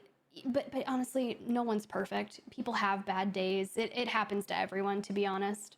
Yeah, it's true, but I mean, my theory on this is, like, everyone kind of, I think, was a little bit surprised that FaZe came out that quickly out of the gates in Pro League and had that much success. And I'm sure that teams have paid a little bit more attention to how they're trying to rotate around the map and what positions they're trying to kind of lock down towards that end game. And if you perform well, people put a target on your back. And I think the FaZe are going to have to deal with that next stage of evolution now. Look, I mean, I'm not saying TSM had a target on their back or anything the first couple match days and have finally succeeded, but we do have 2 more maps lying in wait for North America. So we are going to cut to a quick break. And when we come back, match number 5. WD Black, the official storage partner of the Apex Legends Global Series.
Monster Energy, the official energy drink of the Apex Legends Global Series. Well, it is time. Onset Gaskin had so many questions here for the North American region of the Apex Legends Global Series. We've had 4 maps underway with just 2 more to go. Can TSM begin and finish that redemption arc that they have begun today? Well, I mean, I guess we got to figure it out. I'm going to kick it over to the legendary duo, Onset and Gaskin, to bring you through all the action. You have a nice break? Yeah, it did. Yeah, it was really good. Thanks. Yeah. Cool. How are you? I just wanted to check. I'm good, man. I missed you. You know, Tiff did a great job, but I'm just saying, I missed you. Let's get into the games then. Let's talk. It's a nice easer over now. Let's talk about game number 5 because Storm Point is waiting for us, Dan. And I tell you what, the leaderboards make very interesting reading. I will say that it's looking like TSM's plot armor is thicker than I even imagined it could be after today's performance. But with 2 games to go, I've got my eyes on Furia. I think they've been playing extremely well today. They really have. I've been so impressed. I think that the teams that we highlighted as those that maybe needed to step up today have stepped up. Perhaps that's a bad thing for all the teams that are around one another because they all seem to be doing it at the same time. You would have hoped that someone would still be dropping off or someone still wouldn't be performing, so then you could leapfrog them, you could take advantage of it. But it's teams that maybe at the top that were performing are not performing. You mentioned it, FaZe haven't got going today. Maybe the circles haven't been great for them. Maybe a couple of team fights there's been mistakes. We'll have to watch back from their POV a little bit more, but seeing that circle and FaZe being at Launchpad, and they also have ring console information if they want, beacon information and ring console information if they want it. Maybe this could be a better opportunity for them. Yeah, I mean, all the info you could possibly want. The question is, do you hit it both at once as we head up towards Thunderwatch? This is going to be a very interesting zone for sure. I wonder if it's going to pull slightly south or if we are going to finish just to the north of Thunderwatch, a zone that we saw maybe a little bit earlier today in EMEA, where it was Jailings, I think, who actually managed to close out the win, holding down that northern side of Thunderwatch for quite some time. Yeah, it wasn't it. It was just the choke, right? North of Stormcatcher, south of Thunderwatch. It's a circle that we see finish right in that choke quite often. And it's a difficult one to hold early because there's not really a position you can hold because there's just kind of mountain rocks that you can get behind, but then you're vulnerable. So you either choose to hold Stormcatcher or Thunderwatch, or we saw some teams even in Command Center for quite some time. And then as the circle closes, you start to make your way to the little in-between choke and hope you can find a position on the high ground, of course, because as you mentioned, it was Jailings who had the high ground in that one. TSM, though, they will look at that circle and say, well, this isn't so bad for us. We are at the most northern point now. We get to high point. If they can just make their way slowly down to Thunderwatch, I think they'll be pretty happy. And they only need some average games here now. Bang average games for TSM, and they should still top this group. Okay, maybe top 2 guaranteed, but they could still top it even with bang average games.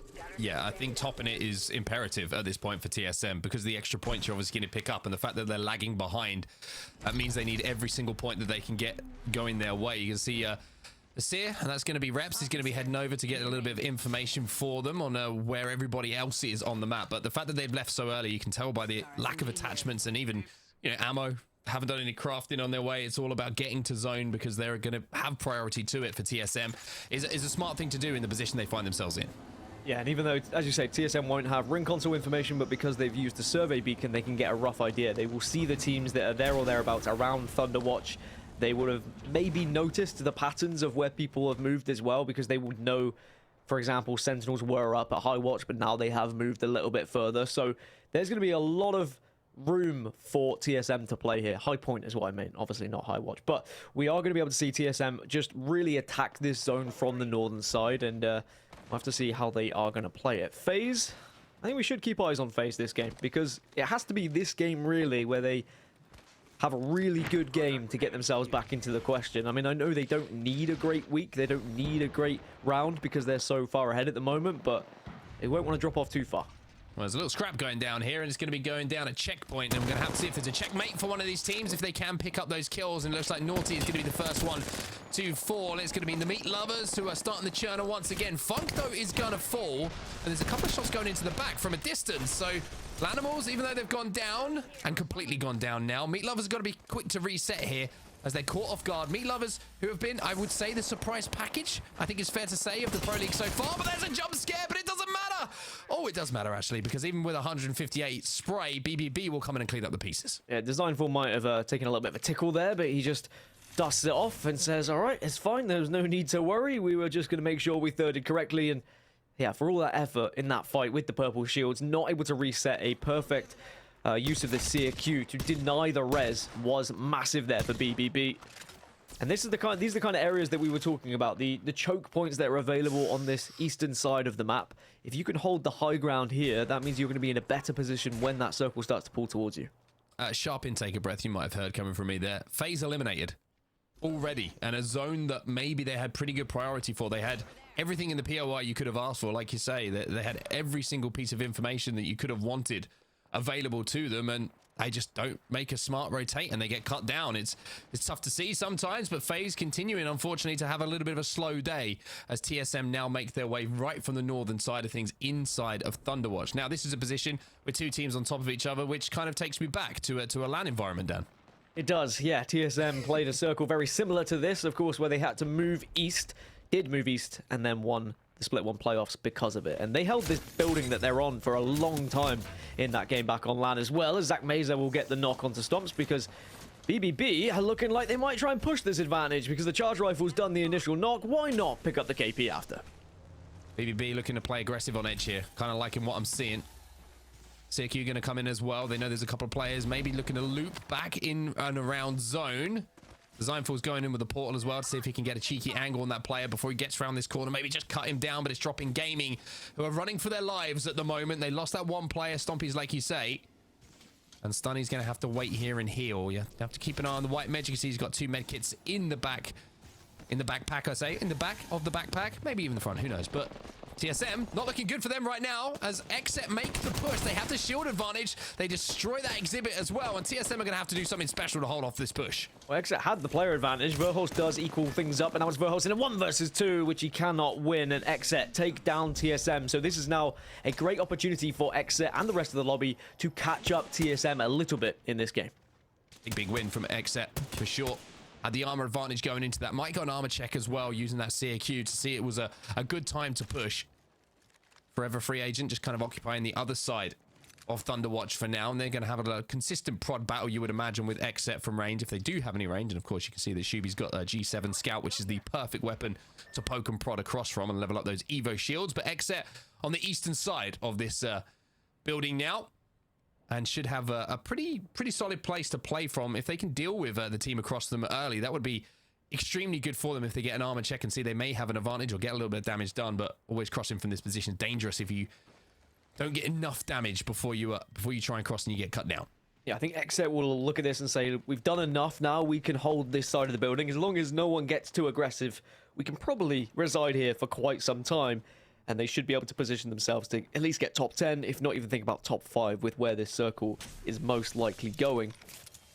Excuse me, for all the teams that are on the southern side, they're still making their way up. Well, I say all of them. There are 2 teams who are still making their way in. Tripods being one of them. Luminosity now going to make their way at least towards the first part of the southern side of this zone. They're still most likely going to have to go further than this, as, well, that's a quick catalyst wall to stop this push coming through. But now they're going to have to try and push on 4. Yeah, they don't care about the wall. They want to go in. They want to isolate this one player. But the problem is, if it takes a few seconds too long, all of a sudden your opponents can regain. They can put themselves in better positions. But LG look like they might be in a position to equal up this fight a little bit. You can see one player has been taken down on either side. Easel's trying to hold the line at the moment. There's an Arcstar in front of him stuck on that box, but he's got a knockdown shield to play with. And now Jet from Team Inters, unfortunately, even though they got that first damage done, finds himself on his own against 2 members of Luminosity. And I think there was going to be a res there as well, being made by Luminosity, so jetting out of there, quite rightly so, because LG, it was such an aggressive push. And I don't know whether it was just a case of Team Inters weren't really prepared for it. You suddenly saw the panic of the cat wall come in onto the door. But LG said, you know what, screw the door, kick it down, let's get in, let's get involved, let's get in the face, because if we're going to have any chance of winning this game, we have to win this fight. And I think we've seen a lot of that today. We've seen a lot of teams who recognize that they have to take risks in certain areas, otherwise they're just going to be kind of running aimlessly around the map and be so vulnerable to all the teams who have already got position.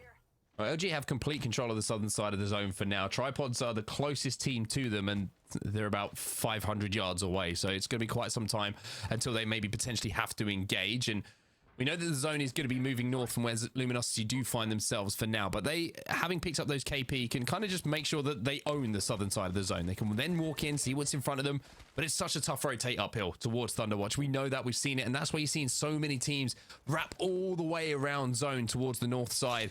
And if you're LG right now and you know that there's going to be a lot of teams fighting for that northern side, it might actually create a little bit of a path for you to move up kind of unnoticed towards the north. And that's the thing, even though the TSM didn't have beacon information, for example, when they made their rotation, they didn't have the ring locator, ring console, that's the one I was looking for. They were always going to start north. I think if you're on Storm Point, as long as you can get as far north as possible uncontested, you start north and then work your way down in any circle, just because you are always then fighting from the high ground, not having to fight your way up. There are a few teams that have tried to force their way east, TD being one of those. Tripods are now making their way on the western side as well, and we are close to having all 16 squads in this Zone 2 circle. I think it's 15 now are inside, just one who's not. So there's not much room to be playing for. So when this next zone pull, when we get the next zone information, we're going to see a big change in knowing how this game is going to go. Yeah, it looks like everybody pretty much apart from, I think BBB might be able to actually sneak into zone on the north side. It's just Dig at the moment, who we did see lose a player a little bit earlier on to BBB, who have managed to get back into the game, who are going to be late to where this circle is closing. So I think we're going to see a very, very quiet next zone. It's when that next zone starts to really encroach upon Thunderwatch that a lot of teams are going to be cut down. And that's been the story of today. The lobbies have been extremely high quality. Everybody's tried to find a spot to play because everyone, like you mentioned earlier, it's very simple to say out loud. Everyone needs points. And everybody needs maximum points. That means winning a game, and it's very rare that you're going to be able to play edge, kind of farm everyone and walk your way in. You've got to try and put yourself in a good position early. And as you can see there on the next zone information we've just been given, there's about, what, 10 teams who aren't going to be in that circle over towards Thunderwatch. So, Onset, completely right. That's when Carnage is going to start to unfold.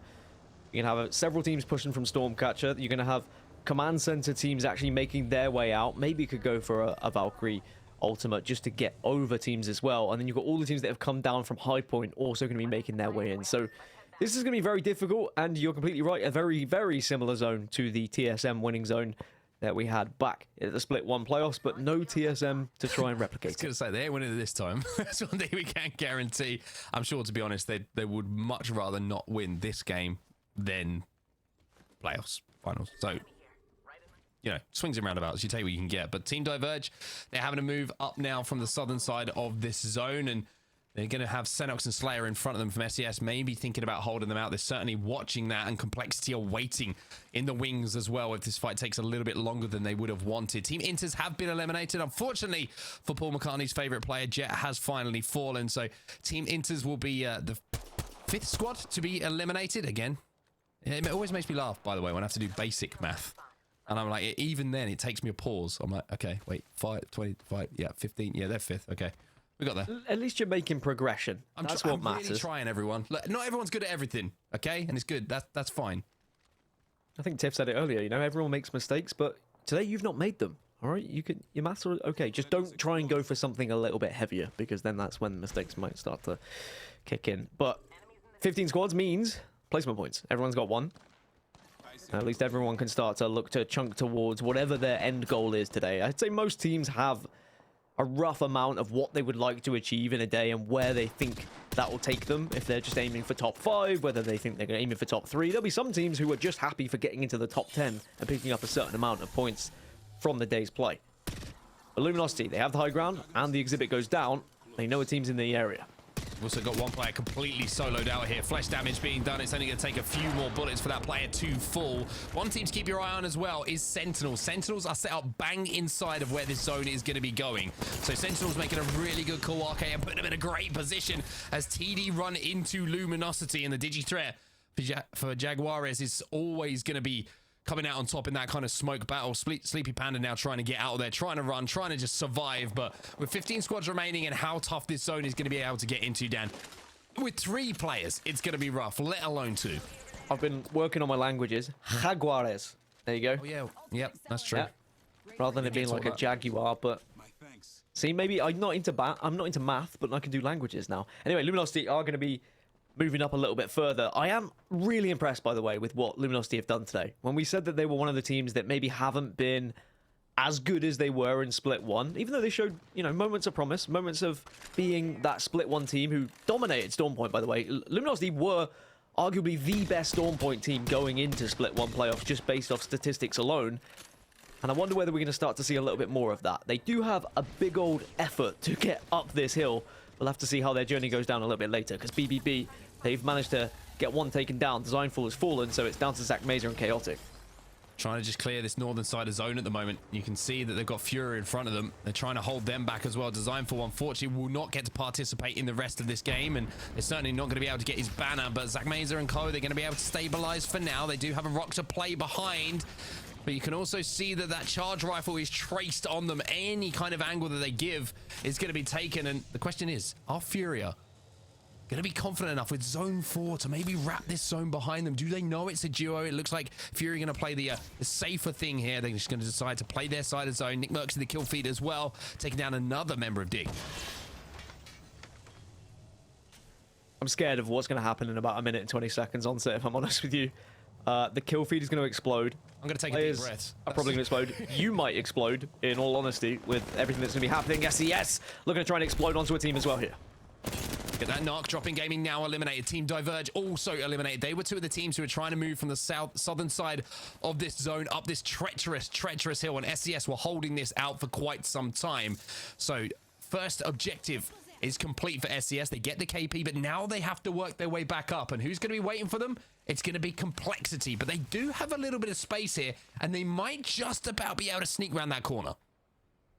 I wonder if Ascend are going to be watching this game back and maybe just having flashbacks as well. And what could have been for the Ascend roster, and I'm sure they'll get another attempt at it at the Split 2 playoffs with how they've been playing so far in the EMEA region.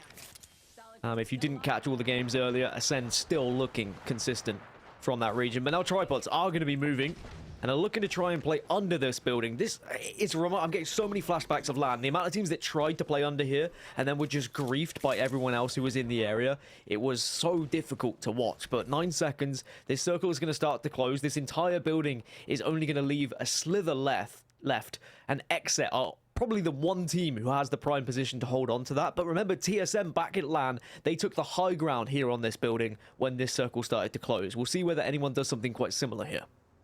Well, XF just got to be careful to stay healthy in this position. You can see the exhibit's going to go down as well. LTC are going to make that run to the high ground. They do have the Valkyrie as well, so maybe they're going to be thinking about a Valkyrie kind of imitating what we saw from TSM, or maybe they're going to think KP for sale over here, and they want to take advantage of the bargains. LTC with the charge rifle aren't able to get the knocks, and as that zone starts to close, maybe now is the time for them to pick up that KP. Oxygen do fall. BBB are eliminated as well. And Sentinels, who were in such a good position for so long, Dan, well, they're on the back foot as well. Rise fall in the meantime. And all of a sudden, Dan, the lobby has been cut in half. And Sentinels, who've been sat center zone all game, will not get to compete in this end game. It just seems unfair when the charge rifle is shooting you from 10 times from that far as well. But LTC using the exhibit, a very interesting decision at this point, because that means they might not have the exhibit for the latter stages.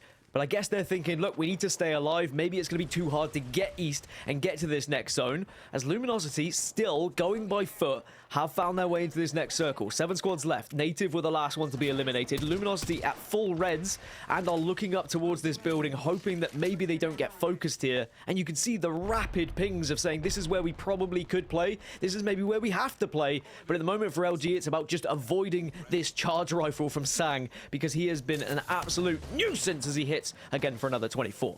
Your boy being a menace. SCS eliminated. LTC still holding this high ground and trying to do damage onto Luminosity down just below them. But 30 seconds means that everybody has to leave. And the earlier that you manage to kind of escape and get ahead of the traffic, the more likely your chances of winning this game become.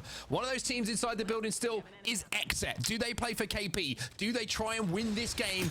Maybe with a crazy late rotation. For LTC, though, they're just griefing the whole lobby at the moment. Even though it's just 3s, even though it's only 20s, it's causing problems for everyone. And I guess bad news for TSM. The teams that are still alive, Furia, Complexity, Luminosity, Exet, that is 2nd, 3rd, 4th, and 5th in the standings at the moment. All of them have the opportunity to push TSM off 1st place going into match number 6 if they were to pick up a few more points here. But it is LTC who are just being that nuisance, that thorn in the side, but now they are forced to move. The Dark Veils start to come out, everyone trying to make their journey in. Well, it looks like XSET have created a little bit of a runway. You can see they're just kind of walking. They're covered on both sides. On the other side of things, you can see that LG are under pressure, and LG will actually win that fight against LTC. Can they get the shield swap? Yes, they can. Yanyu will get himself dressed back up in red as you see the kill feed once again sees teams getting cut down left, right, center. Tripods versus XSET as well. Deeds flying in to try and finish on Nocturnal. XSET will fall, and LG again pick up yet more KP here. So we've got 3 teams left. All 3 of them are in the top 5 right now. Furia now take first place off of TSM here in match number 5 just by getting into that top 3. Now it's down to 2 as Luminosity get eliminated. It's Complexity, it's Furia, it's a 3 versus 3. It's a 3 versus 3 once again, and let me tell you, stories have been written about this rock and end games just to the north of this POI. Here's Watson. He's got a slow hill here, and Complexity aren't going to let that happen. They know they got the damage, and Monsoon says, boys, we're going in. We want to take home the win. And now Cody is left on his own to clean up the mess. Complexity with their second win of the day. And I love that play call from Monsoon. You know he is saying, I have got damage. We fly on this, boys. We take home the win. Crazy the amount of flashbacks I'm having when Kashira walks up on that rock and maybe didn't do that amount of damage, and that is the difference that can happen when you've got someone who does hit those shots in that moment. Very different online to on LAN though, I will say. You know, the pressure may be slightly off, but Complexity, they're up to 61 points. They take first place off the TSM. Furia now in second. TSM dropped down to third. It is as tight as you can imagine at the top of this leaderboard after match number 5. Absolutely crazy. And like you say, TSM after the previous game probably thinking, oh cool, we're in first place, we're looking good, a couple more points from the last 2 games, and all of a sudden we're in first place. Well, now game 6 becomes a completely different thing for all of the teams at the top of the table, including XSET, by the way, who had another pretty good game there. We'll bring Tiff back into it to talk about things, because I mean, I've got to say, there's been a lot of talk about Furia, TSM, understandably, in the games they have had, XSET, but Complexity today have been one of the best teams in all of the lobby. Look, I mean, we had so many chances to talk to Monsoon in London, and just how excited he was for the future. To see him have 2 wins today here in match day number 5, I love it. I do. I think the thing that not a lot of people will know as well, and you know, Monsoon, we were talking to him backstage. Obviously, he jumped on the desk with us. Mon, one of the loveliest guys you'll ever meet, by the way, and I mean that genuinely. And he was saying, you know, it's been a really tough season. I don't know what's next. I really want to have an opportunity to prove myself as an IGL, as a player. I'm not ready to, you know, rest up yet and do something different. And when you hear those stories from people and then you see the hard work paying off, like Complexity showing in these performances, it really kind of warms the heart a little bit, because you know how much is going into it. I think Complexity, one of those teams, obviously people are rooting for them. Obviously people love Monsoon, but he's found 2 players who believe in him as an IGL. And I think now they've got that trust that they're showing the progress they're making. It's to me, it's been rather tough, right? Luda kind of going through the gauntlet, changing a lot of different rosters. So this Complexity roster, they have completely changed up their nature. They used to be an extremely heavy zone team, started off hardcore edge Gaskin, and now I feel like they're finally finding their strides. Yeah, I think that you look at this squad and you look at what they're able to achieve, you've just got to take your hat off to them. I think that a lot of teams and players have gone through hardships. A lot of teams and players have maybe had their backs against the wall where they probably think, you know, am I done? Is this where I go now? Like, do we just give up? Do I go for a new team? Do I think about retirement and what's next? And I have to just respect the fact that people do make sure they go back to the drawing board. They find a team that works. And then when you find your success, that tastes even better, you know? Well, it definitely works out. They found 2 victories thus far today. Can we see a third? Because I feel like that would be rather exciting. So let's go ahead, cue the match highlights, because this is map number 5. We literally have one more map underway. TSM goes out rather early. Lanimals are having a tough time. Alb is out here bringing the Sheila into every engagement humanly possible. But Meat, they are grinding up the Lanimals here on set. They are, and I think one thing that I noticed in that game was there was a few more aggressive early pushes from some teams, like BBB, like Lanimals, and that comes from a little bit of desperation for points. I think when you see that change of game plan, you see them more, you know, happy to take those early engagements, or maybe more feeling more pressured because of the points that they've missed out on in the previous games. But a very tough zone for the teams that land down on the south side of things. I was impressed that XSET managed to make such a quick rotation to get into the good spot that they did, much like we saw on the rough zones for them on Wild's Edge. They just seem to, I don't know how they do it sometimes, but they just seem to be so quick to traverse the map to get into the spot they want to play. But LG as well kind of went about their business. They were shredding through a lot of the teams in this endgame and really did well to work themselves into a good spot after a difficult rotation.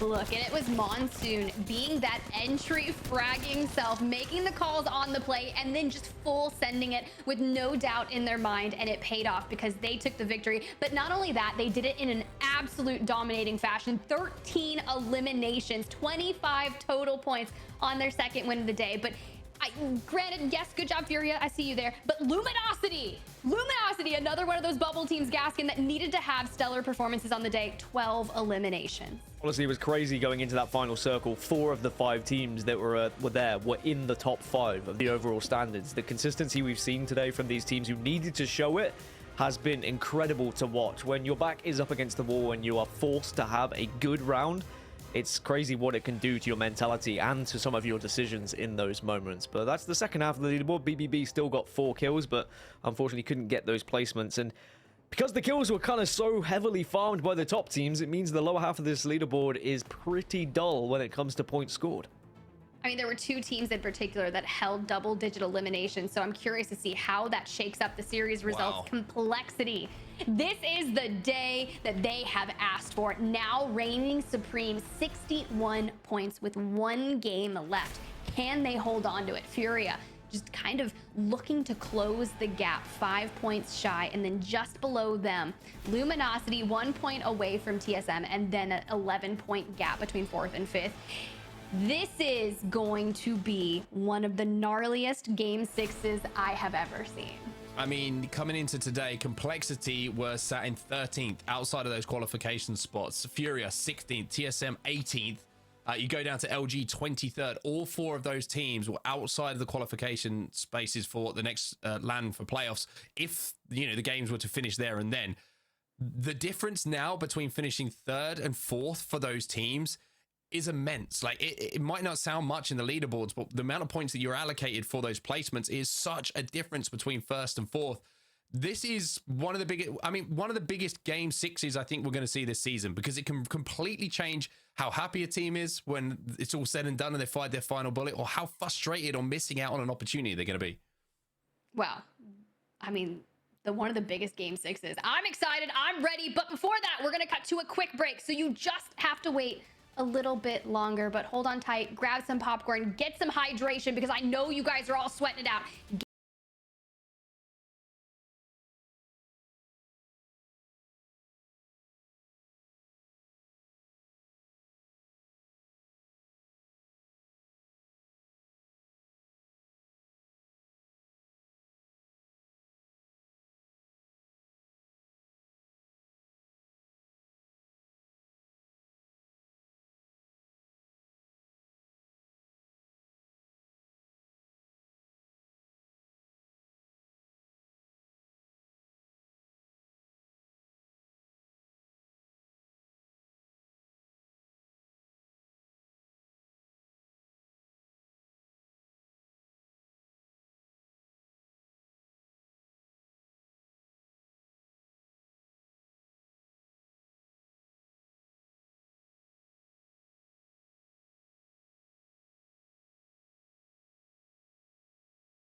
WD Black, the official storage partner of the Apex Legends Global Series.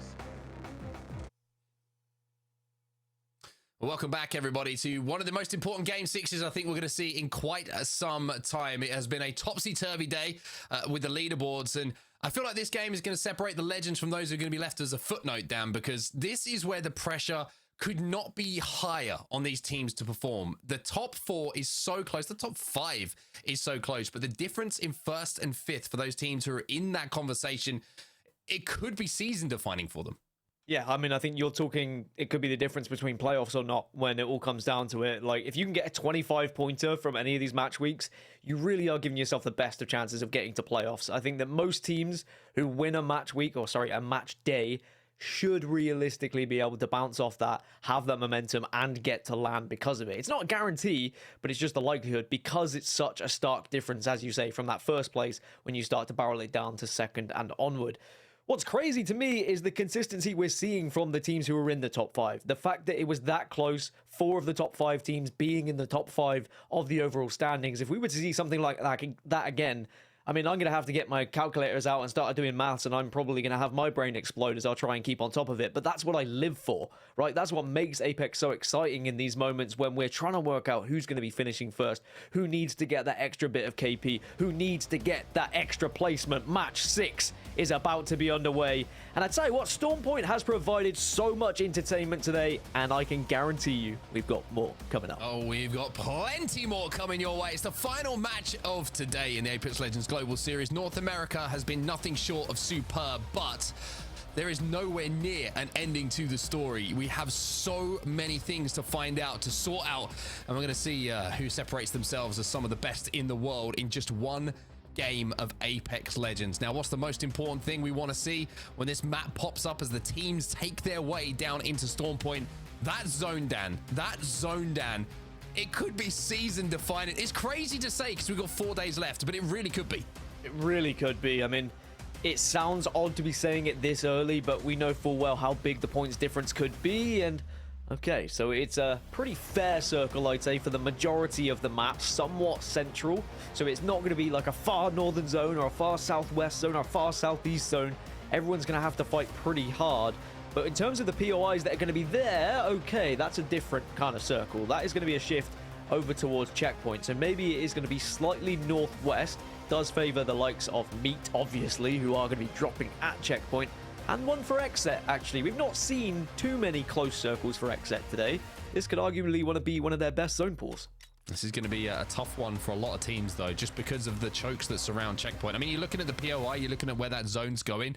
Look at the mountainous area that just surrounds checkpoint. I mean, Meat, you're going to be able to gatekeep all the teams that are coming in from the north side. Everyone's going to try and rotate, I think, around to the south side just because of that fact.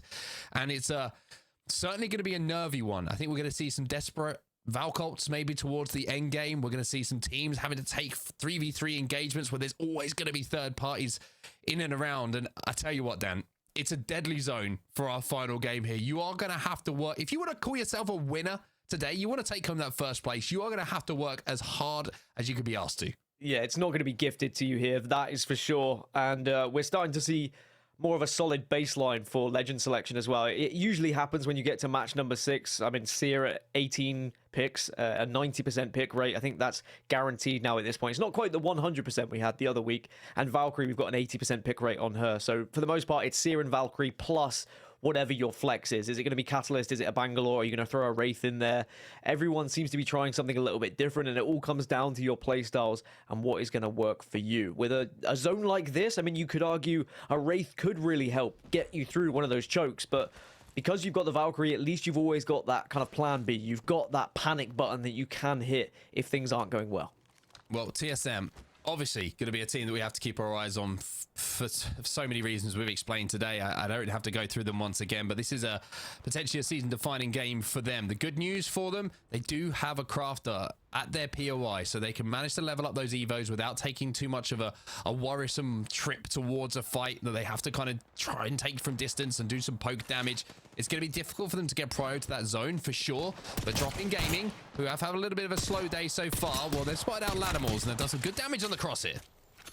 Great damage, really. And Dropping Gaming always seem to be the team who is giving us some action in the early stages. And I'm not really going to complain because it gives us something to watch when a lot of the other teams are just making their rotations or just going through their looting phase. They've not had the best of days, though. Unfortunately for DIG, they've been griefed, they've been bruised, they've been battered, but at least they'll come away with a lot of memories of Luminosity, for the most part, ruining their day. Are the other teams that have maybe not had the best of days? TD, they're in the kill feed as well, so maybe some early fights happening on that side. Speaking of early fights, if you wanted an early fight, Complexity and TSM are exchanging fire at the moment as they both try and rotate out of the wall. Looks like TSM have beaten Complexity to the buildings. And Complexity, who we jump on board with immediately, decide, you know what, we don't want a piece of this. We want to take the spiders. We're going to take a little bit of loot. And we're going to make sure that we go into that end game, because their end game calls today, Dan, have been very, very impressive. 2 wins. You had, of course, Luda making that rat play as well, right towards the end game. Fantastically. Excuse me, it was Cody, no disrespect to him, who made that rat play on Storm Point as well to take them into a top 5 position. And now you can see both teams kind of standing off each other, deciding this is not worth it for both of us right now to take this engagement. And I think both of the teams will be well aware that once they arrive to checkpoint, there's not really going to be any room in the end. There's not going to be anywhere to play. And when you're trying to win today, you are going for the win. There isn't really that consideration of, oh, well, we could maybe play edge and get a few KP here or there. Neither team will want to play that style, because then you just give the opportunity for someone else to take these potential 25 points off of you. You kind of have to go for the win at this point and put yourself in the best possible position to do so. Yeah, I think it's a great point. It's not just a case of getting a couple of points on the board and going, hey, we won today. It's, you have to be almost perfect. You have to win the game, or you have to hope that your opponents don't. Complexity going to use that survey beacon, a little bit of change of their rotation to make sure they get the information on where they want to play. And let me tell you, if we do have the opportunity to bring up the map overhead, it is absolutely stacked at the moment over towards checkpoint. I could barely make out what teams are there just because there's so many teams on top of each other. Well, there's 20 squads left, and I can only see 5 squads who aren't in checkpoint. So that gives you there you go. It's just carnage. It's insane. And everyone is sitting on top of each other quite literally at that point, whether they're sharing a building, whether they're sharing a blade of grass, or even just a rock to hide from one another. Wherever they've been able to find a place to play, those who are on checkpoint are going to be staying there and hoping that they can at least worm their way into, what, minimum top 10 for some good placement points. And the other fascinating thing is as well, the only teams, I think that XZ have actually managed to make their way, and you mentioned they did have good priority to this zone, but TSM, they're not there. Complexity, they're not there. Furia, they're not there. So 3 teams who have been absolutely superb and at the top of our leaderboards today are not inside of where that zone is going to be pulling. So questions are certainly going to be asked. But Forever Free Agent, they're in a little scrap at the moment. Madness is trying to slide in and do a little bit of damage with that Peacekeeper. They do get that first knock. Rambo also in the kill feed as well. This is, again, another important day for Sentinels. You know, they need to win this game if they want to stand a chance of making it to LAN. Which is kind of crazy, really, to be even saying that on day number 5, but we've mentioned it a couple of times on the broadcast today. You don't play every single day, every single game day. So instead, you have to take advantage when you are going to be on there. 3 different groups that we have. We have A, B, and C. There's always going to be one group who has a day off. At the moment, it's Group B, who are just kind of watching in the wings. We've heard from a few of the pros who jumped on in. 100 Thieves, Omnu, he came in and he'll just be kind of watching, maybe sitting back, maybe happy with what he's seeing so far, because a lot of the teams that were at the top near 100 Thieves haven't necessarily been performing so well. Oxygen Esports are one of those teams who are in where they believe this end zone is going to be going. This is just the south of checkpoint. There's a couple of buildings that can be played down there. Tripods trying to make their way, maybe looking for a third-party opportunity around that spider cave. Leeds is going to take a bit of damage off of Height, and his 2 teammates are going to retreat to him now to try and reset. But I got to be honest, if you're watching right now and you're kind of thinking, hey, there's no real action going on, nobody's really taking any risks. It's not that kind of game here. Too much is on the line for teams to take risks at this point in the game. Everybody, like Dan really, really beautifully put, has to win this game, has to think about winning this game if they want to win the group. And it's not just the fight for first as well. There are teams who can only really get maybe top 6 here. And those points could still be vital, not even just for playoffs, but maybe for their season so they're not in relegation. There's so much that's on the line that, as you say, no one can afford to take those risks. And it will be a case that eventually you have to take a risk because you're going to be forced to. Your back will quite literally be against the zone at some point, and it's going to be a do or die moment of, well, do we go for broke here, or do we just try and pick up the pieces? Speaking of going for broke, TSM are going to make their move. The Skyward Dive comes through. I'm interested to see where they try and go here. Oh, this is so risky. We mentioned how stacked checkpoint is. Spider Cave is the call. Is there going to be anyone down here? No. You have to say that is an extremely successful Valk ult coming in from TSM. Verholst manages to thread the needle and bring both Reps and How down alongside him. And that's really important because Exit were trying to hold them out. They were holding that choke. They had the high ground. They couldn't have afforded to walk up that hill without taking damage. So TSM, even though it's not what you would call a great place. They don't have a lot of lines of sight out to do damage. They will survive for now. So 11 points currently separate TSM and XSET in 4th and 5th. 10 points separate TSM and Complexity in 1st and 4th. So it's crazy. Very much tight at the top of this leaderboard. Maybe XSET are a little bit too far off Complexity for them really to have a chance of winning this match day, but they could certainly disrupt things when they look at the top 3. As for TSM, it is going to be a little ways to go for them to think about winning, but still entirely possible. The front runners, Complexity and Furia, are only separated by 5 points, so this is going to come right down to the wire, and every little bit of KP, every placement point is going to matter. Well, XSET want to do a little bit of damage here. And XSET have also got to be aware that Furia have taken that choke where TSM were playing before that Valkyl. So XSET, Furia, and TSM essentially neighbors at this point, but Furia thought better of this, and they're going to take a little bit of a different rotation. It's always fascinating how in these lobbies you end up with the three, four teams who are kind of desperate to perform, desperate to take home a first place, end up right next to each other as neighbors, and it's almost the fight that decides it. But that's where we find ourselves once again. Complexity taking a little bit of a different approach to this one, though, Dan. Everybody inside a checkpoint. Complexity, one of those teams who aren't. They're on the western side of where that zone is at the moment, as Meat Lovers get a cheeky little knock onto BBB, who have had one of those up and down days. I mentioned how they had a good day last year, and these two teams met up. Well, today has not been as good. A lot of teams now being forced to make their rotation in. It's going to be Furia now, 2nd place as it stands. And where are they going to go? Well, somehow they found a little home in the train cart. So that is 2 skyward dives we've seen from 2 of our top 5 teams that have been successful. Remember, when you make these skyward dives, you have to have an idea of where you're going to go. Sure, you're going to have a pivot option and you're going to use the passive of Valkyrie to see what the lay of the land is, but TSM probably thought Spider Cave might be available. Let's go for that and see what happens. And I think that's the same there for Furia. So both of them have found a home in what is a very busy checkpoint. At the moment, checkpoint, as you say, is extremely busy. There's not a lot of room for traffic to go through. And I'm pretty sure we're not seeing actually all the teams on the overhead right now to give you the full picture of how things are actually looking.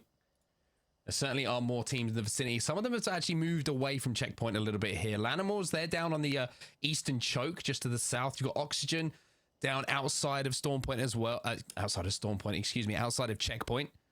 And all these teams who are in checkpoint at the moment will have to move south at some point. It's not going to finish. It never, the POI itself never has a finish in it. So it's more likely to pull down towards those buildings where Oxygen find themselves. But here's a fight about to break out. For the first time, we did see Team Inters fall out of the lobby first, but this is going to be one of the first times we see a straight 3v3 engagement, and it's LG versus Tripods. Also, you know, shout out to Tripods, 8th position at the moment, 30 points. They've had a very successful match day, one of their most successful so far, and it could still get better, and it could start here with an engagement that is won and goes in their favor. Looks like they're going to back out of that one, though. They didn't fancy it, and instead they'll start to make their way into zone. It was LG who were on the other side. Understandably, I don't think I'd fancy pushing LG with how LG have been playing today either, but maybe triceps? Tripods don't know that. Come on, get to this spot. I was thinking about Nick Merckx and his triceps, I guess. Yeah, that one's for the memory banks, but let's see if they can put that right, as now we're going to see Complexity make their move, and they have to. 55 seconds left on the clock. They're trying to isolate this fight inside of the tunnel to work their way through.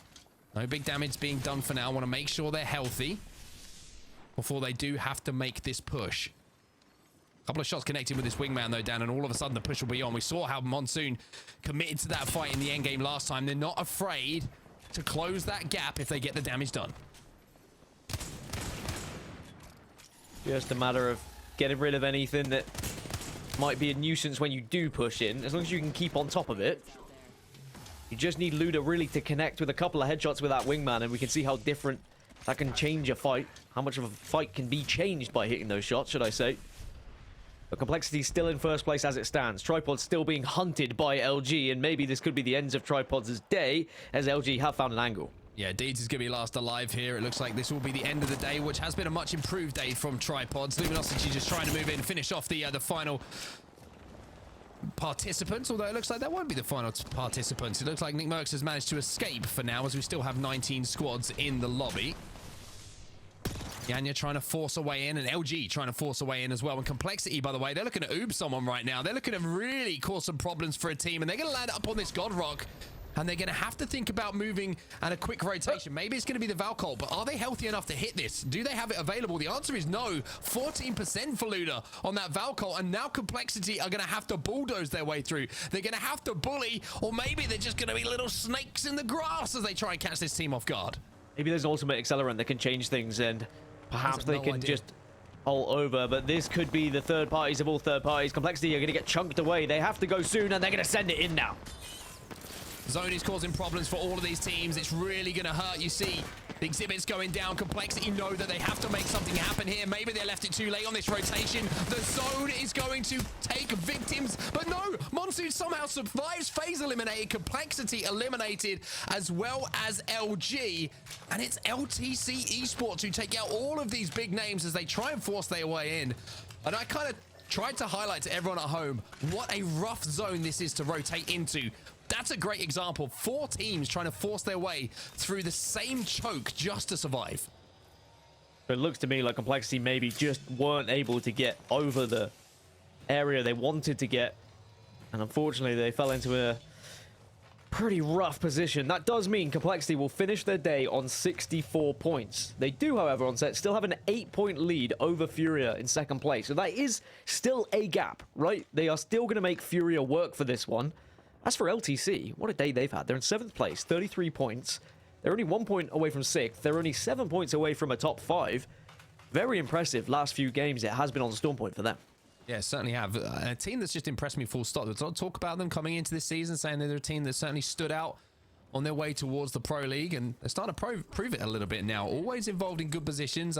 One thing I like about them as well is they seem to have a clear game plan on how they want to approach zones and how they want to approach different maps. And certainly a team to watch as we move through the months and expect to see a lot more of them. BBB have been eliminated as well. We're down to 14 squads now. But I'm taking a deep breath because in 20 seconds time, every single team that is inside of checkpoint right now, and I'm talking except Furia, Meat, TSM, they have to leave. The zone is going to close behind them. The zone is going to pull towards Lanimals in that eastern choke, like I mentioned. And this is going to be rough for some. There's only 3 teams in this next circle. TD are making a wild rotation, by the way, on the western side of this map. And if they can manage to get in, that could be absolutely huge for their chances. But it might be a little bit too much to ask. It's too late. It's too late. You see there in the kill feed that I think TD are going to go down with a pretty dismal ending. But Exit are making their move. One's already gone down. Sykes and Funfall, just Nocturnal left, and he's going to be in the zone. He's going to tank the damage. He will go down. 12 squads remaining. Exit eliminated. TSM trying to work their way through, and they're mirroring the move coming in from Fury as well. Are they going to be able to hit a skyward dive and try and literally match them, or are they just going to try and push on to meet Fury and make their play? They're landing on the roof. They're landing on the height. It is so exposed, though, from some other angles surrounding them. 11 squads now remaining. Dropping Gaming will fall. Sentinels will fall as well. A disappointing day for them. SCS fall into the top 9 with a placement point start to stack up. So Fury now find themselves 5 points behind Complexity as they are starting to chunk up these placement points, and now they want to send up this building. Got to be careful though. Pandas just had a little poke, but maybe said, no, let's not send this just yet. I did not do enough damage. Oxygen Esports eliminated in the meantime. Pandas with some great angles through the window. Doing so much damage. Albrale's doing damage as well, holding down that eastern choke that we talked about. TSM lose 1. Verholst on his own on an island. Has to take to the skies. This is the last roll of the dice here for TSM. How is going to have to watch alongside Reps as Verholst, the young man, takes to the skies. No shields to play with.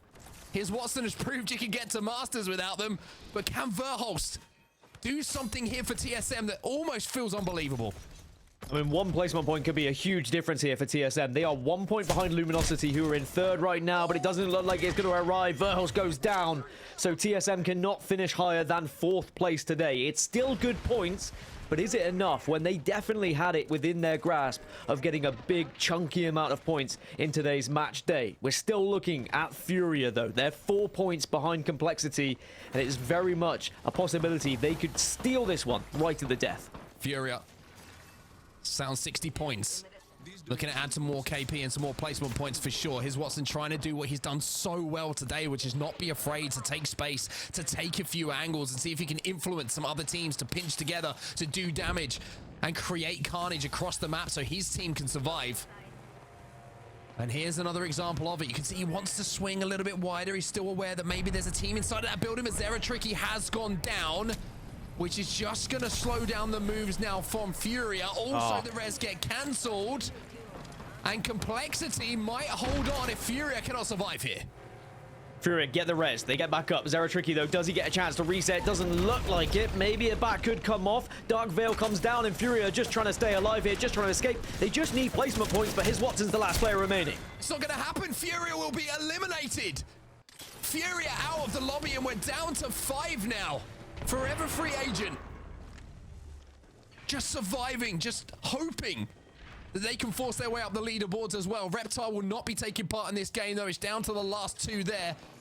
And it's Meat Lovers again that have done a lot of damage in this lobby. They're the team that did the damage to TSM, forcing them to not be able to rotate in. And now they are in the center of zone, as are LTC, Dan. And what a game this will be for LTC. Yeah, we've got several squads here in the last 5 who are trying to push themselves into top 5 for today's standings to get a good amount of points for the overalls.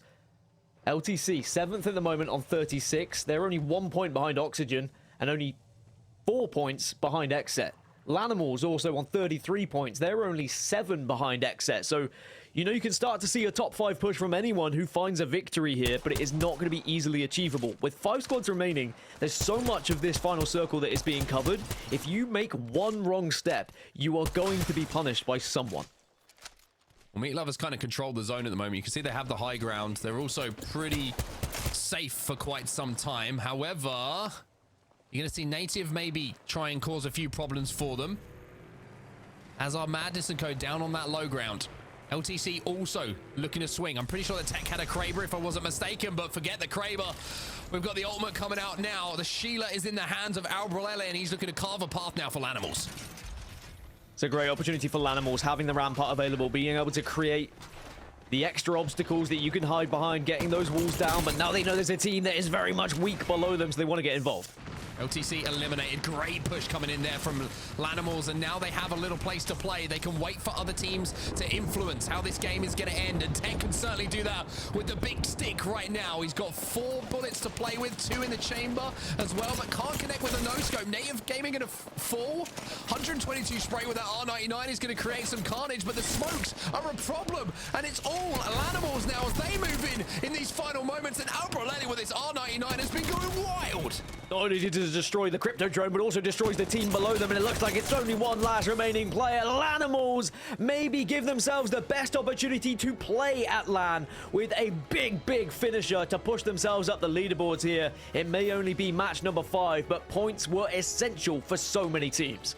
That was such an intense last game, such an intense closing game to today's action. It was something special today, I have to be honest. I was nervous coming into it, and I feel exhausted at the end of it, just because we were trying to follow so many different things that mattered so much to so many different teams. And I've got to be honest, at the end of it, I'm kind of thinking about the standing, and I'm still not 100% sure where some of these teams do stand. So for Complexity, though, got to be the story of the day, right? Complexity, big wins for them, looking like they've just rekindled something, you know, a little bit magical about that Complexity roster that we have seen in the past, and it's great to see them back in a good position down and putting up points on the board.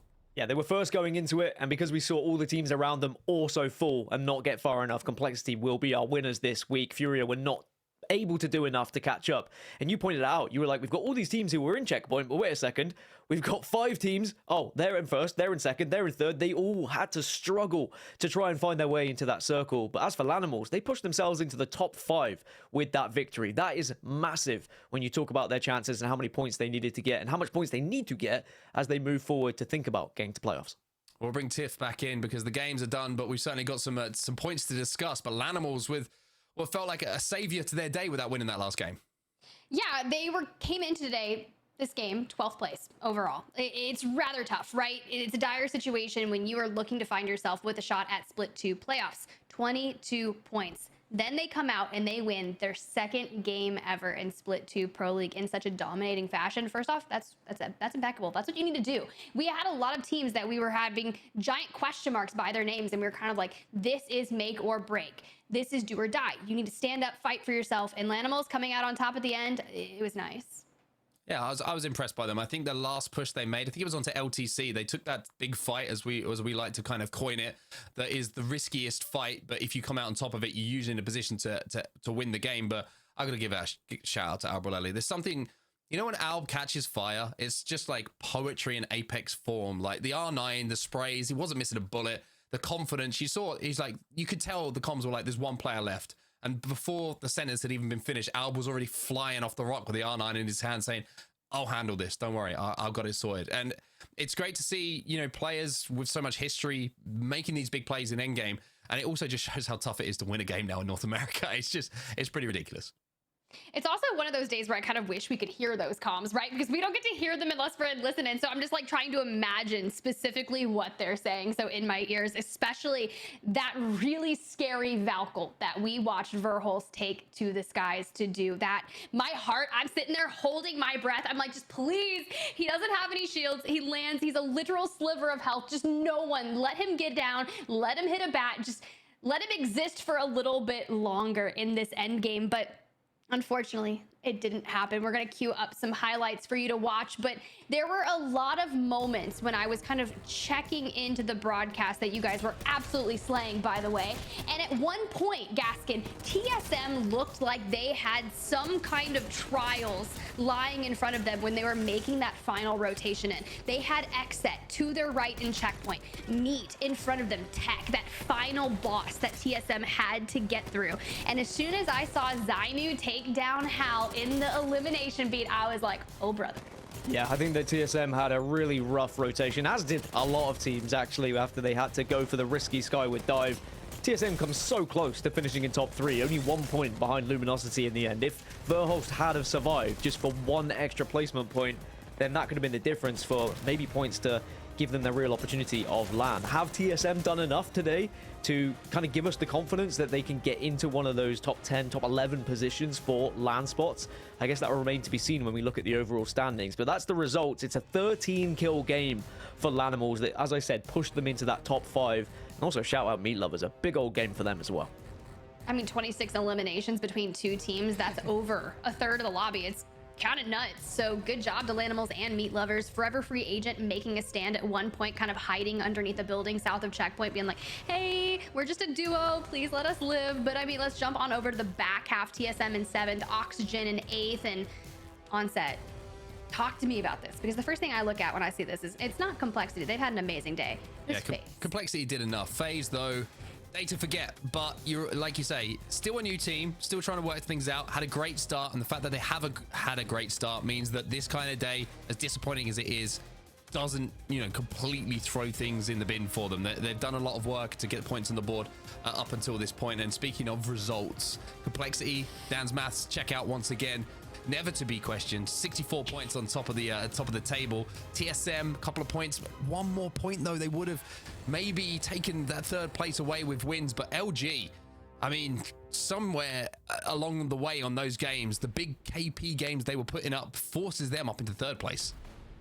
Yeah, I really think it was LG's map number 5 with the 12 eliminations in 3rd place that really solidified them in top 3. But overall, you're right. Had Big E lived 1 team longer, that would have been a different story. But now we can see, how did that affect the season standings? Granted, FaZe up there, 55 points. Dark Zero, 49 points, but Xset, 4th place. Moved up from 5th to 4th, so overall, not a bad day on set.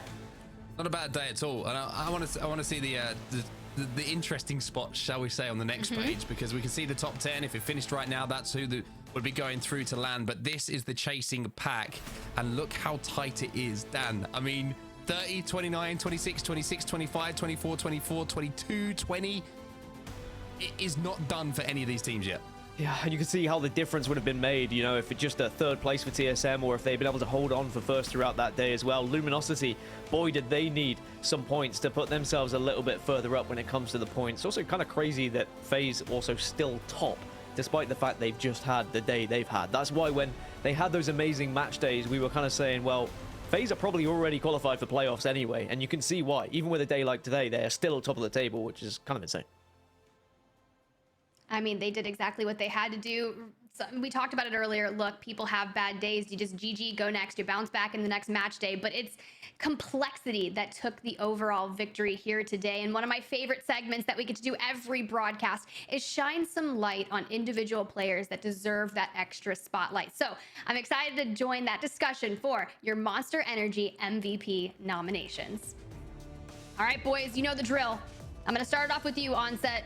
I'm keeping my eye open. I'm curious to hear who you've got. It's always me first. I feel like I'm put under the microscope first. I know, it's just how this thing works. But I mean, coming into today, so much pressure on TSM. We know that the pressure they hold from the community, from fans, from other teams as well. You know, it's a lot of pressure on them, and I had to go with Verholst. They got the job done today. It means that their season isn't over. It means that next week is just as important as this one. And there was a few really clutch moments from Verholst that really stood out to me. I think he was taking some really good angles. He was constantly outputting damage. And if he would have survived, like you're saying, somehow in that final moment of that last game, maybe that extra placement point could have been all the difference for them. But TSM, I think today, if you would have offered them this day, I think they would have said yes. It's not perfect, like I say, but it's good enough to keep the dream alive and keep them with something to fight for towards the end of the season. Love that. I think that was a really, really solid MVP nomination. And Gaskin, I heard the scoff. I need to hear who is your MVP nom. For two reasons. First of all, I do have a Monster Energy right here, and there is a promotion on the back for an Apex skin, and I have to redeem it in 4 days. I didn't realize that I've only got that long left, so I need to make sure that gets done. My MVP nomination is going to be for his Watson from Furia.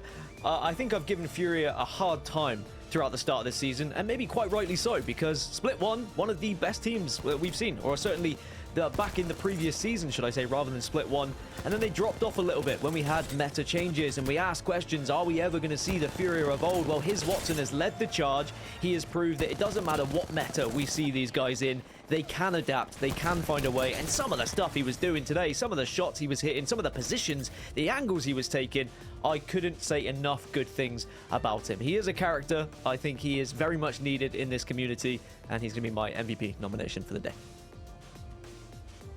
Look, now I'm just curious, what new challenge will his Watson be obtaining? What solo bronze to masters will we see? He's done it without helmets, with snipers only, with shotguns only. Hey, but all that aside, I want to talk about my MVP nomination for the day. It's going to be none other than Complexity's Luda.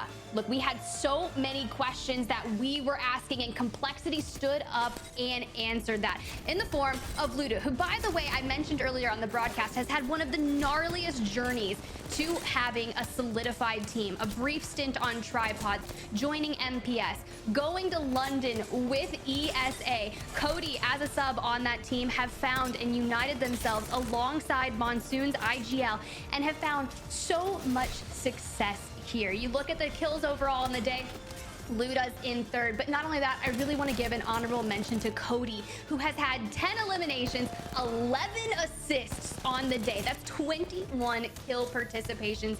It's kind of wild, and I'm really excited to see Complexity find some success. But you heard it here, guys. That was our Monster Energy MVP nomination. And here's the deal. We had a really fun time talking about our MVP noms. And sometimes it works out when we get to interview an epic person. And honestly, I'm really excited because we all got to meet, well, I don't know, it was my first time meeting Monsoon in London at the playoffs. Let's go! Yeah, baby! Yeah, baby! Yeah, baby! Yeah! Yeah! That is the smile. All right, that sorry, I've been... hey. Can you hear me? Hey, what's up? I was going to say, that's hey. maybe not, you didn't actually smile in all of that, but I was going to say that was the smile I was looking forward to seeing back on your face because, yeah, what a day for you guys. Oh, so excited, man. And relieved. Holy smokes. Yes, sir. Talk us through it. Look, we know the vibes are real. We're so excited for you, but tell us how you're feeling right now. We saw it, but I just need to hear it. Oh, yeah, dude. I mean, we had 2 weeks to go into this Pro League, and we had to play a third of all our matches back-to-back, Saturday, Sunday, being a new team. So we didn't really have a lot of momentum going into it, but, you know, we worked hard and made some roster swaps too, and it ended up working out. And first place, you can't get better than that. Not for this week. would say it, like I mentioned, it's great to see you with the spring back in your step. You know, we had a little bit heart-to-heart conversation, I would say, in the green room, you know, about what you were thinking, what your moves are going to be. And you said, you know, I've still got something to prove here. I know I'm still one of the best in the world. I just need to, you know, have that little bit of luck maybe going your way. Maybe find those two teammates that are going to put you into the position. How good does it feel to know where you were to where you find yourself today, back on top and proving not only to yourself, but everybody else in the world that Monsoon is still here and he's still one of the best in the world? Appreciate it. Yeah, I don't think it was ever a question that like we had the ability to, or we have the ability to. It's just whether or not we can convert and just make it happen, you know, on game day. And of course, we still have a long journey ahead of us. You know, this is a really good day today, but we got 3 more days or 2 more days in regional playoffs. So we just got to keep working hard, and hopefully it works out for us, you know? I mean, speaking of converting, match number 6, you had to just sit and wait and watch. Talk me through it, because we saw you when we joined your POV. You were coming from out of bounds. You arrived. You were snakes in the grass, and then obviously you just got stuck in that tunnel. What had happened in the game leading up to that point? So we just didn't have beacon because we're running a beaconless character. But we were just chilling. We didn't have a lot of economy, so we wanted to utilize the crafter at the waterfall there. And we thought we could make the Valcult over from the building, worst case. Because we initially wanted to fight the team inside the tunnel. They had charge rifle 30-30 and alternator, despite having good armors. That's a pretty good fight for us, especially being Seer Bang. But we knew that Prowler team was probably going to look for that because the walk into the left side spiders is pretty much impossible. But we ended up not making it over, and we kind of panicked, and then we ooped on the mountain. And as we fell down to go and fight the tunnel team, FaZe, I was literally sniffing them. Like, they were right there, dude. And I'm so surprised they didn't hear me either, dude. Did you see that? I was like literally like looking over their shoulder, being a 4th on their team or something like that. And we were hoping that they would just fight in, knowing that it's like, oh, isolated 3. If we win this, we're good to go. But, you know, unfortunately, they took a little too long, and we ended up getting all 3 kills of FaZe rotating in, but died there, which is not how we want to spend Game 6, especially trying to hold the consistent first place. But, you know, game ended up going the way that it did, and Furin didn't make enough points to pass us. So, yeah, we're good. Yeah. Woo! Woo! I'm sorry. That's absolutely impeccable. And your breakdown of the situation, obviously on par, stellar, top tier. We had you on the deck in London. You were impeccable, so well loved from the Apex community. So I can only imagine how happy people are to see you succeeding, because we are happy. Everyone on this team is happy to see you succeeding. It's just been a joy. But do you have anything else you want to add? Anyone you want to thank in particular? Oh my gosh, yo, shout out Kimchi. Fantastic human being and coach. He just drives it all for us and takes care of so much, so he is an absolute beast. And shout out to Complexity too for staying with us. And, you know, I'm excited to keep doing it. Excited to get better and hopefully keep winning. Love it. Well, I'm excited to watch you keep doing it and keep winning, and I hope to see you at Split 2 playoffs. It's going to be epic. Appreciate it. Can't wait to see you guys too, whether I'm casting or playing or analyzing. Sorry, but hey, yeah, I miss you guys. So you never know. Yeah. Look, if you want to come cast with me, feel free, but you have some games to win still, so you're not done yet. Yep. All right, homie. Yep. Not done yet. Yes, ma'am. It's far from Appreciate over. it. Thank you. Hey. Far from over. Let's go. Extended it. Thank you so much for joining our broadcast. I completely appreciate you. Appreciate you guys. Have a good one. Woo! I love that, man. It's great. Yeah, why is Monsoon one of our most favorite people ever? It was such a joy to work alongside him in London, and even more to have him on the show, finding success, especially as Onset had mentioned it. It was tough, right? We were sitting there having some green room moments, and we were just breaking down a lot of the action that was happening. So rather fun and always a joy to see players come out on top, especially Monsoon. Not biased at all, I swear. But we are not done. We have one more segment. We were talking about the players, we highlighted them, but now it's time to get down and discuss the utility. Sometimes it's weapons, sometimes it's gold knockdowns. Well, let's go ahead and talk about WD Black's What's in Your Pack. Look, Onset, I want to talk about you first. I know I kicked you first, but this is because you had a really good call out. This is Dan's turn. I always do that. Dan's doing it this time. I'm not. Okay, fine. All right, Gaskin. Dan, this is your moment to shine. This is going to be epic. Even though Onset was like having some really cool WD Black callouts in the game, like talking about that gold knockdown resets, this is your time to shine, Gaskin. It's good that you've gone to me as well, because I know that Onset can't do anything with these, and that's the Arc Star. I've never seen him hit one, whereas you know, when they're in my hands, I connect with them every single time, whereas Mark just can't do it.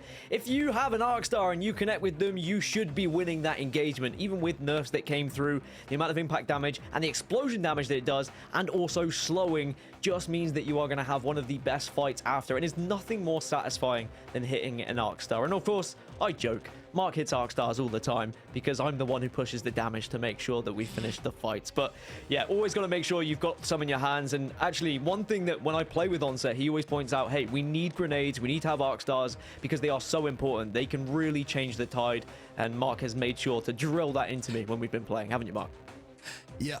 I thought you were going to have it. It was very interesting you chose to throw shade at me with just Arc Stars, by the way. I'll take that. Like, if Arc Stars is the worst thing that I do in game, then I would absolutely take that. But, I mean, one of the plays that stood out to me today with the Arc Stars was the LG play, where they were down in a 2v3, and I think it was Jaguares who managed to slide down the stairs and stick one of the players underneath them and in the building on Storm Point, and that completely changed the tide. So, what can happen, right? You hit a good Arc Star, smiles on everyone's faces but your opponents.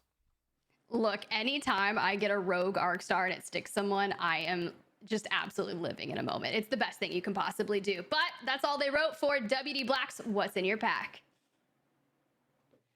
All right, boys, another series done and dusted. Just like, I feel like map number 1 was 2 minutes ago when we were asking ourselves all the questions. Will TSM succeed? Does the redemption arc start now? And now I feel like I've got even more questions, but the bubble teams, they are putting up a strong fight. So Onset, this you can handle first. Give me those final thoughts. A very, very interesting day of Apex Legends. It was a very pressurized day for the teams, and I've got to say the ones who needed to perform that we kind of highlighted, I feel did. Now, did they do enough? We'll find out at the end of the season. Have they done enough to stay in the race to qualify, you know, before those regional finals? Of course they have, and I think most of those teams will be happy. Furia especially, Complexity back into the position that we know that they were always able to hold down. But I think for TSM, the arc has begun, but they cannot afford to slip up, and they still need to improve on the performance we saw today. Definitely need to improve on the performances and keep that momentum moving forward. Gaskin, final thoughts on the day's matches. I don't know if there's enough land spots for this region from what I've seen so far, if I'm honest. Doesn't seem like there's enough land spots for any region from what I've seen so far. It is so difficult to try and nail this down, whittle this down to just the amounts that are available, and it is going to be heartbreak, not just for the teams, but for the fans, for us, because there are going to be big names that don't make it, but it's just going to spur them on. Just as we heard Snipe down, it spurred him on. Just as you saw Monsoon, it spurred him on. These guys have come back with a vengeance, and it means that when we go into the next season and we start to think about World Championships, it's going to be even more competitive. Love this game. Love the community. Love you all. Thank you again for having me. It's been brilliant. I love that. No, watching you guys work, call all of the action, it's a joy. Not only does chat absolutely love you guys, the internet love you guys, I get to learn a lot from you guys as well. Let me hype you guys up for a little bit. So I appreciate everything that you've done here thus far today. And you're right, this was one of the gnarliest days of Apex Legends that we witnessed, but I think the regional finals are going to be even scarier. They certainly are. That being said, oh, no, they certainly are. Tell me more. I feel nervous now, Tiff, because you gave 2 Englishmen a compliment and we don't know what to do with those. Don't know what to do. I just panicked.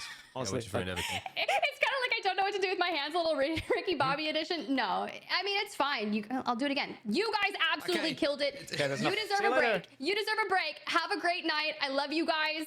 There, I said it now. I feel like Wig. I'm so sorry. I love you guys. I love you, chat. You guys are amazing. No, have a good night. Well, rest up. You guys deserve it. And we will keep on keeping on. An epic day of matches, but it's just beginning. We just finished EMEA and North American Groups A versus C, but we have to turn our tides to the future.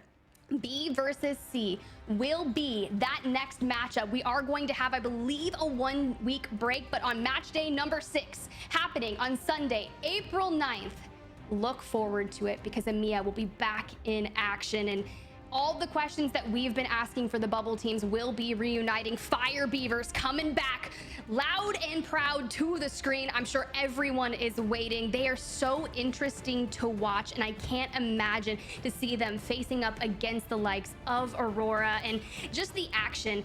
Oh, yeah, that's right. Alliance, KCP.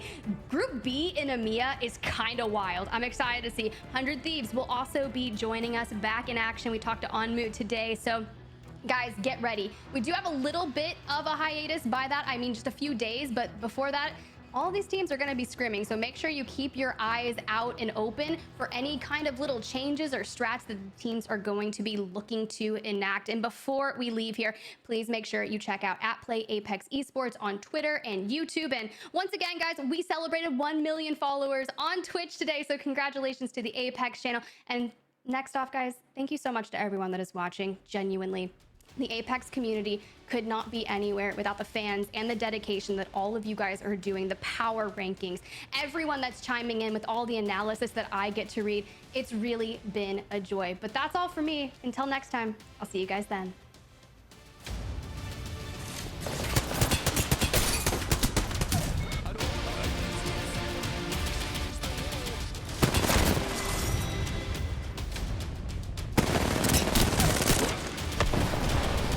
This is what they need, a good day for complexity.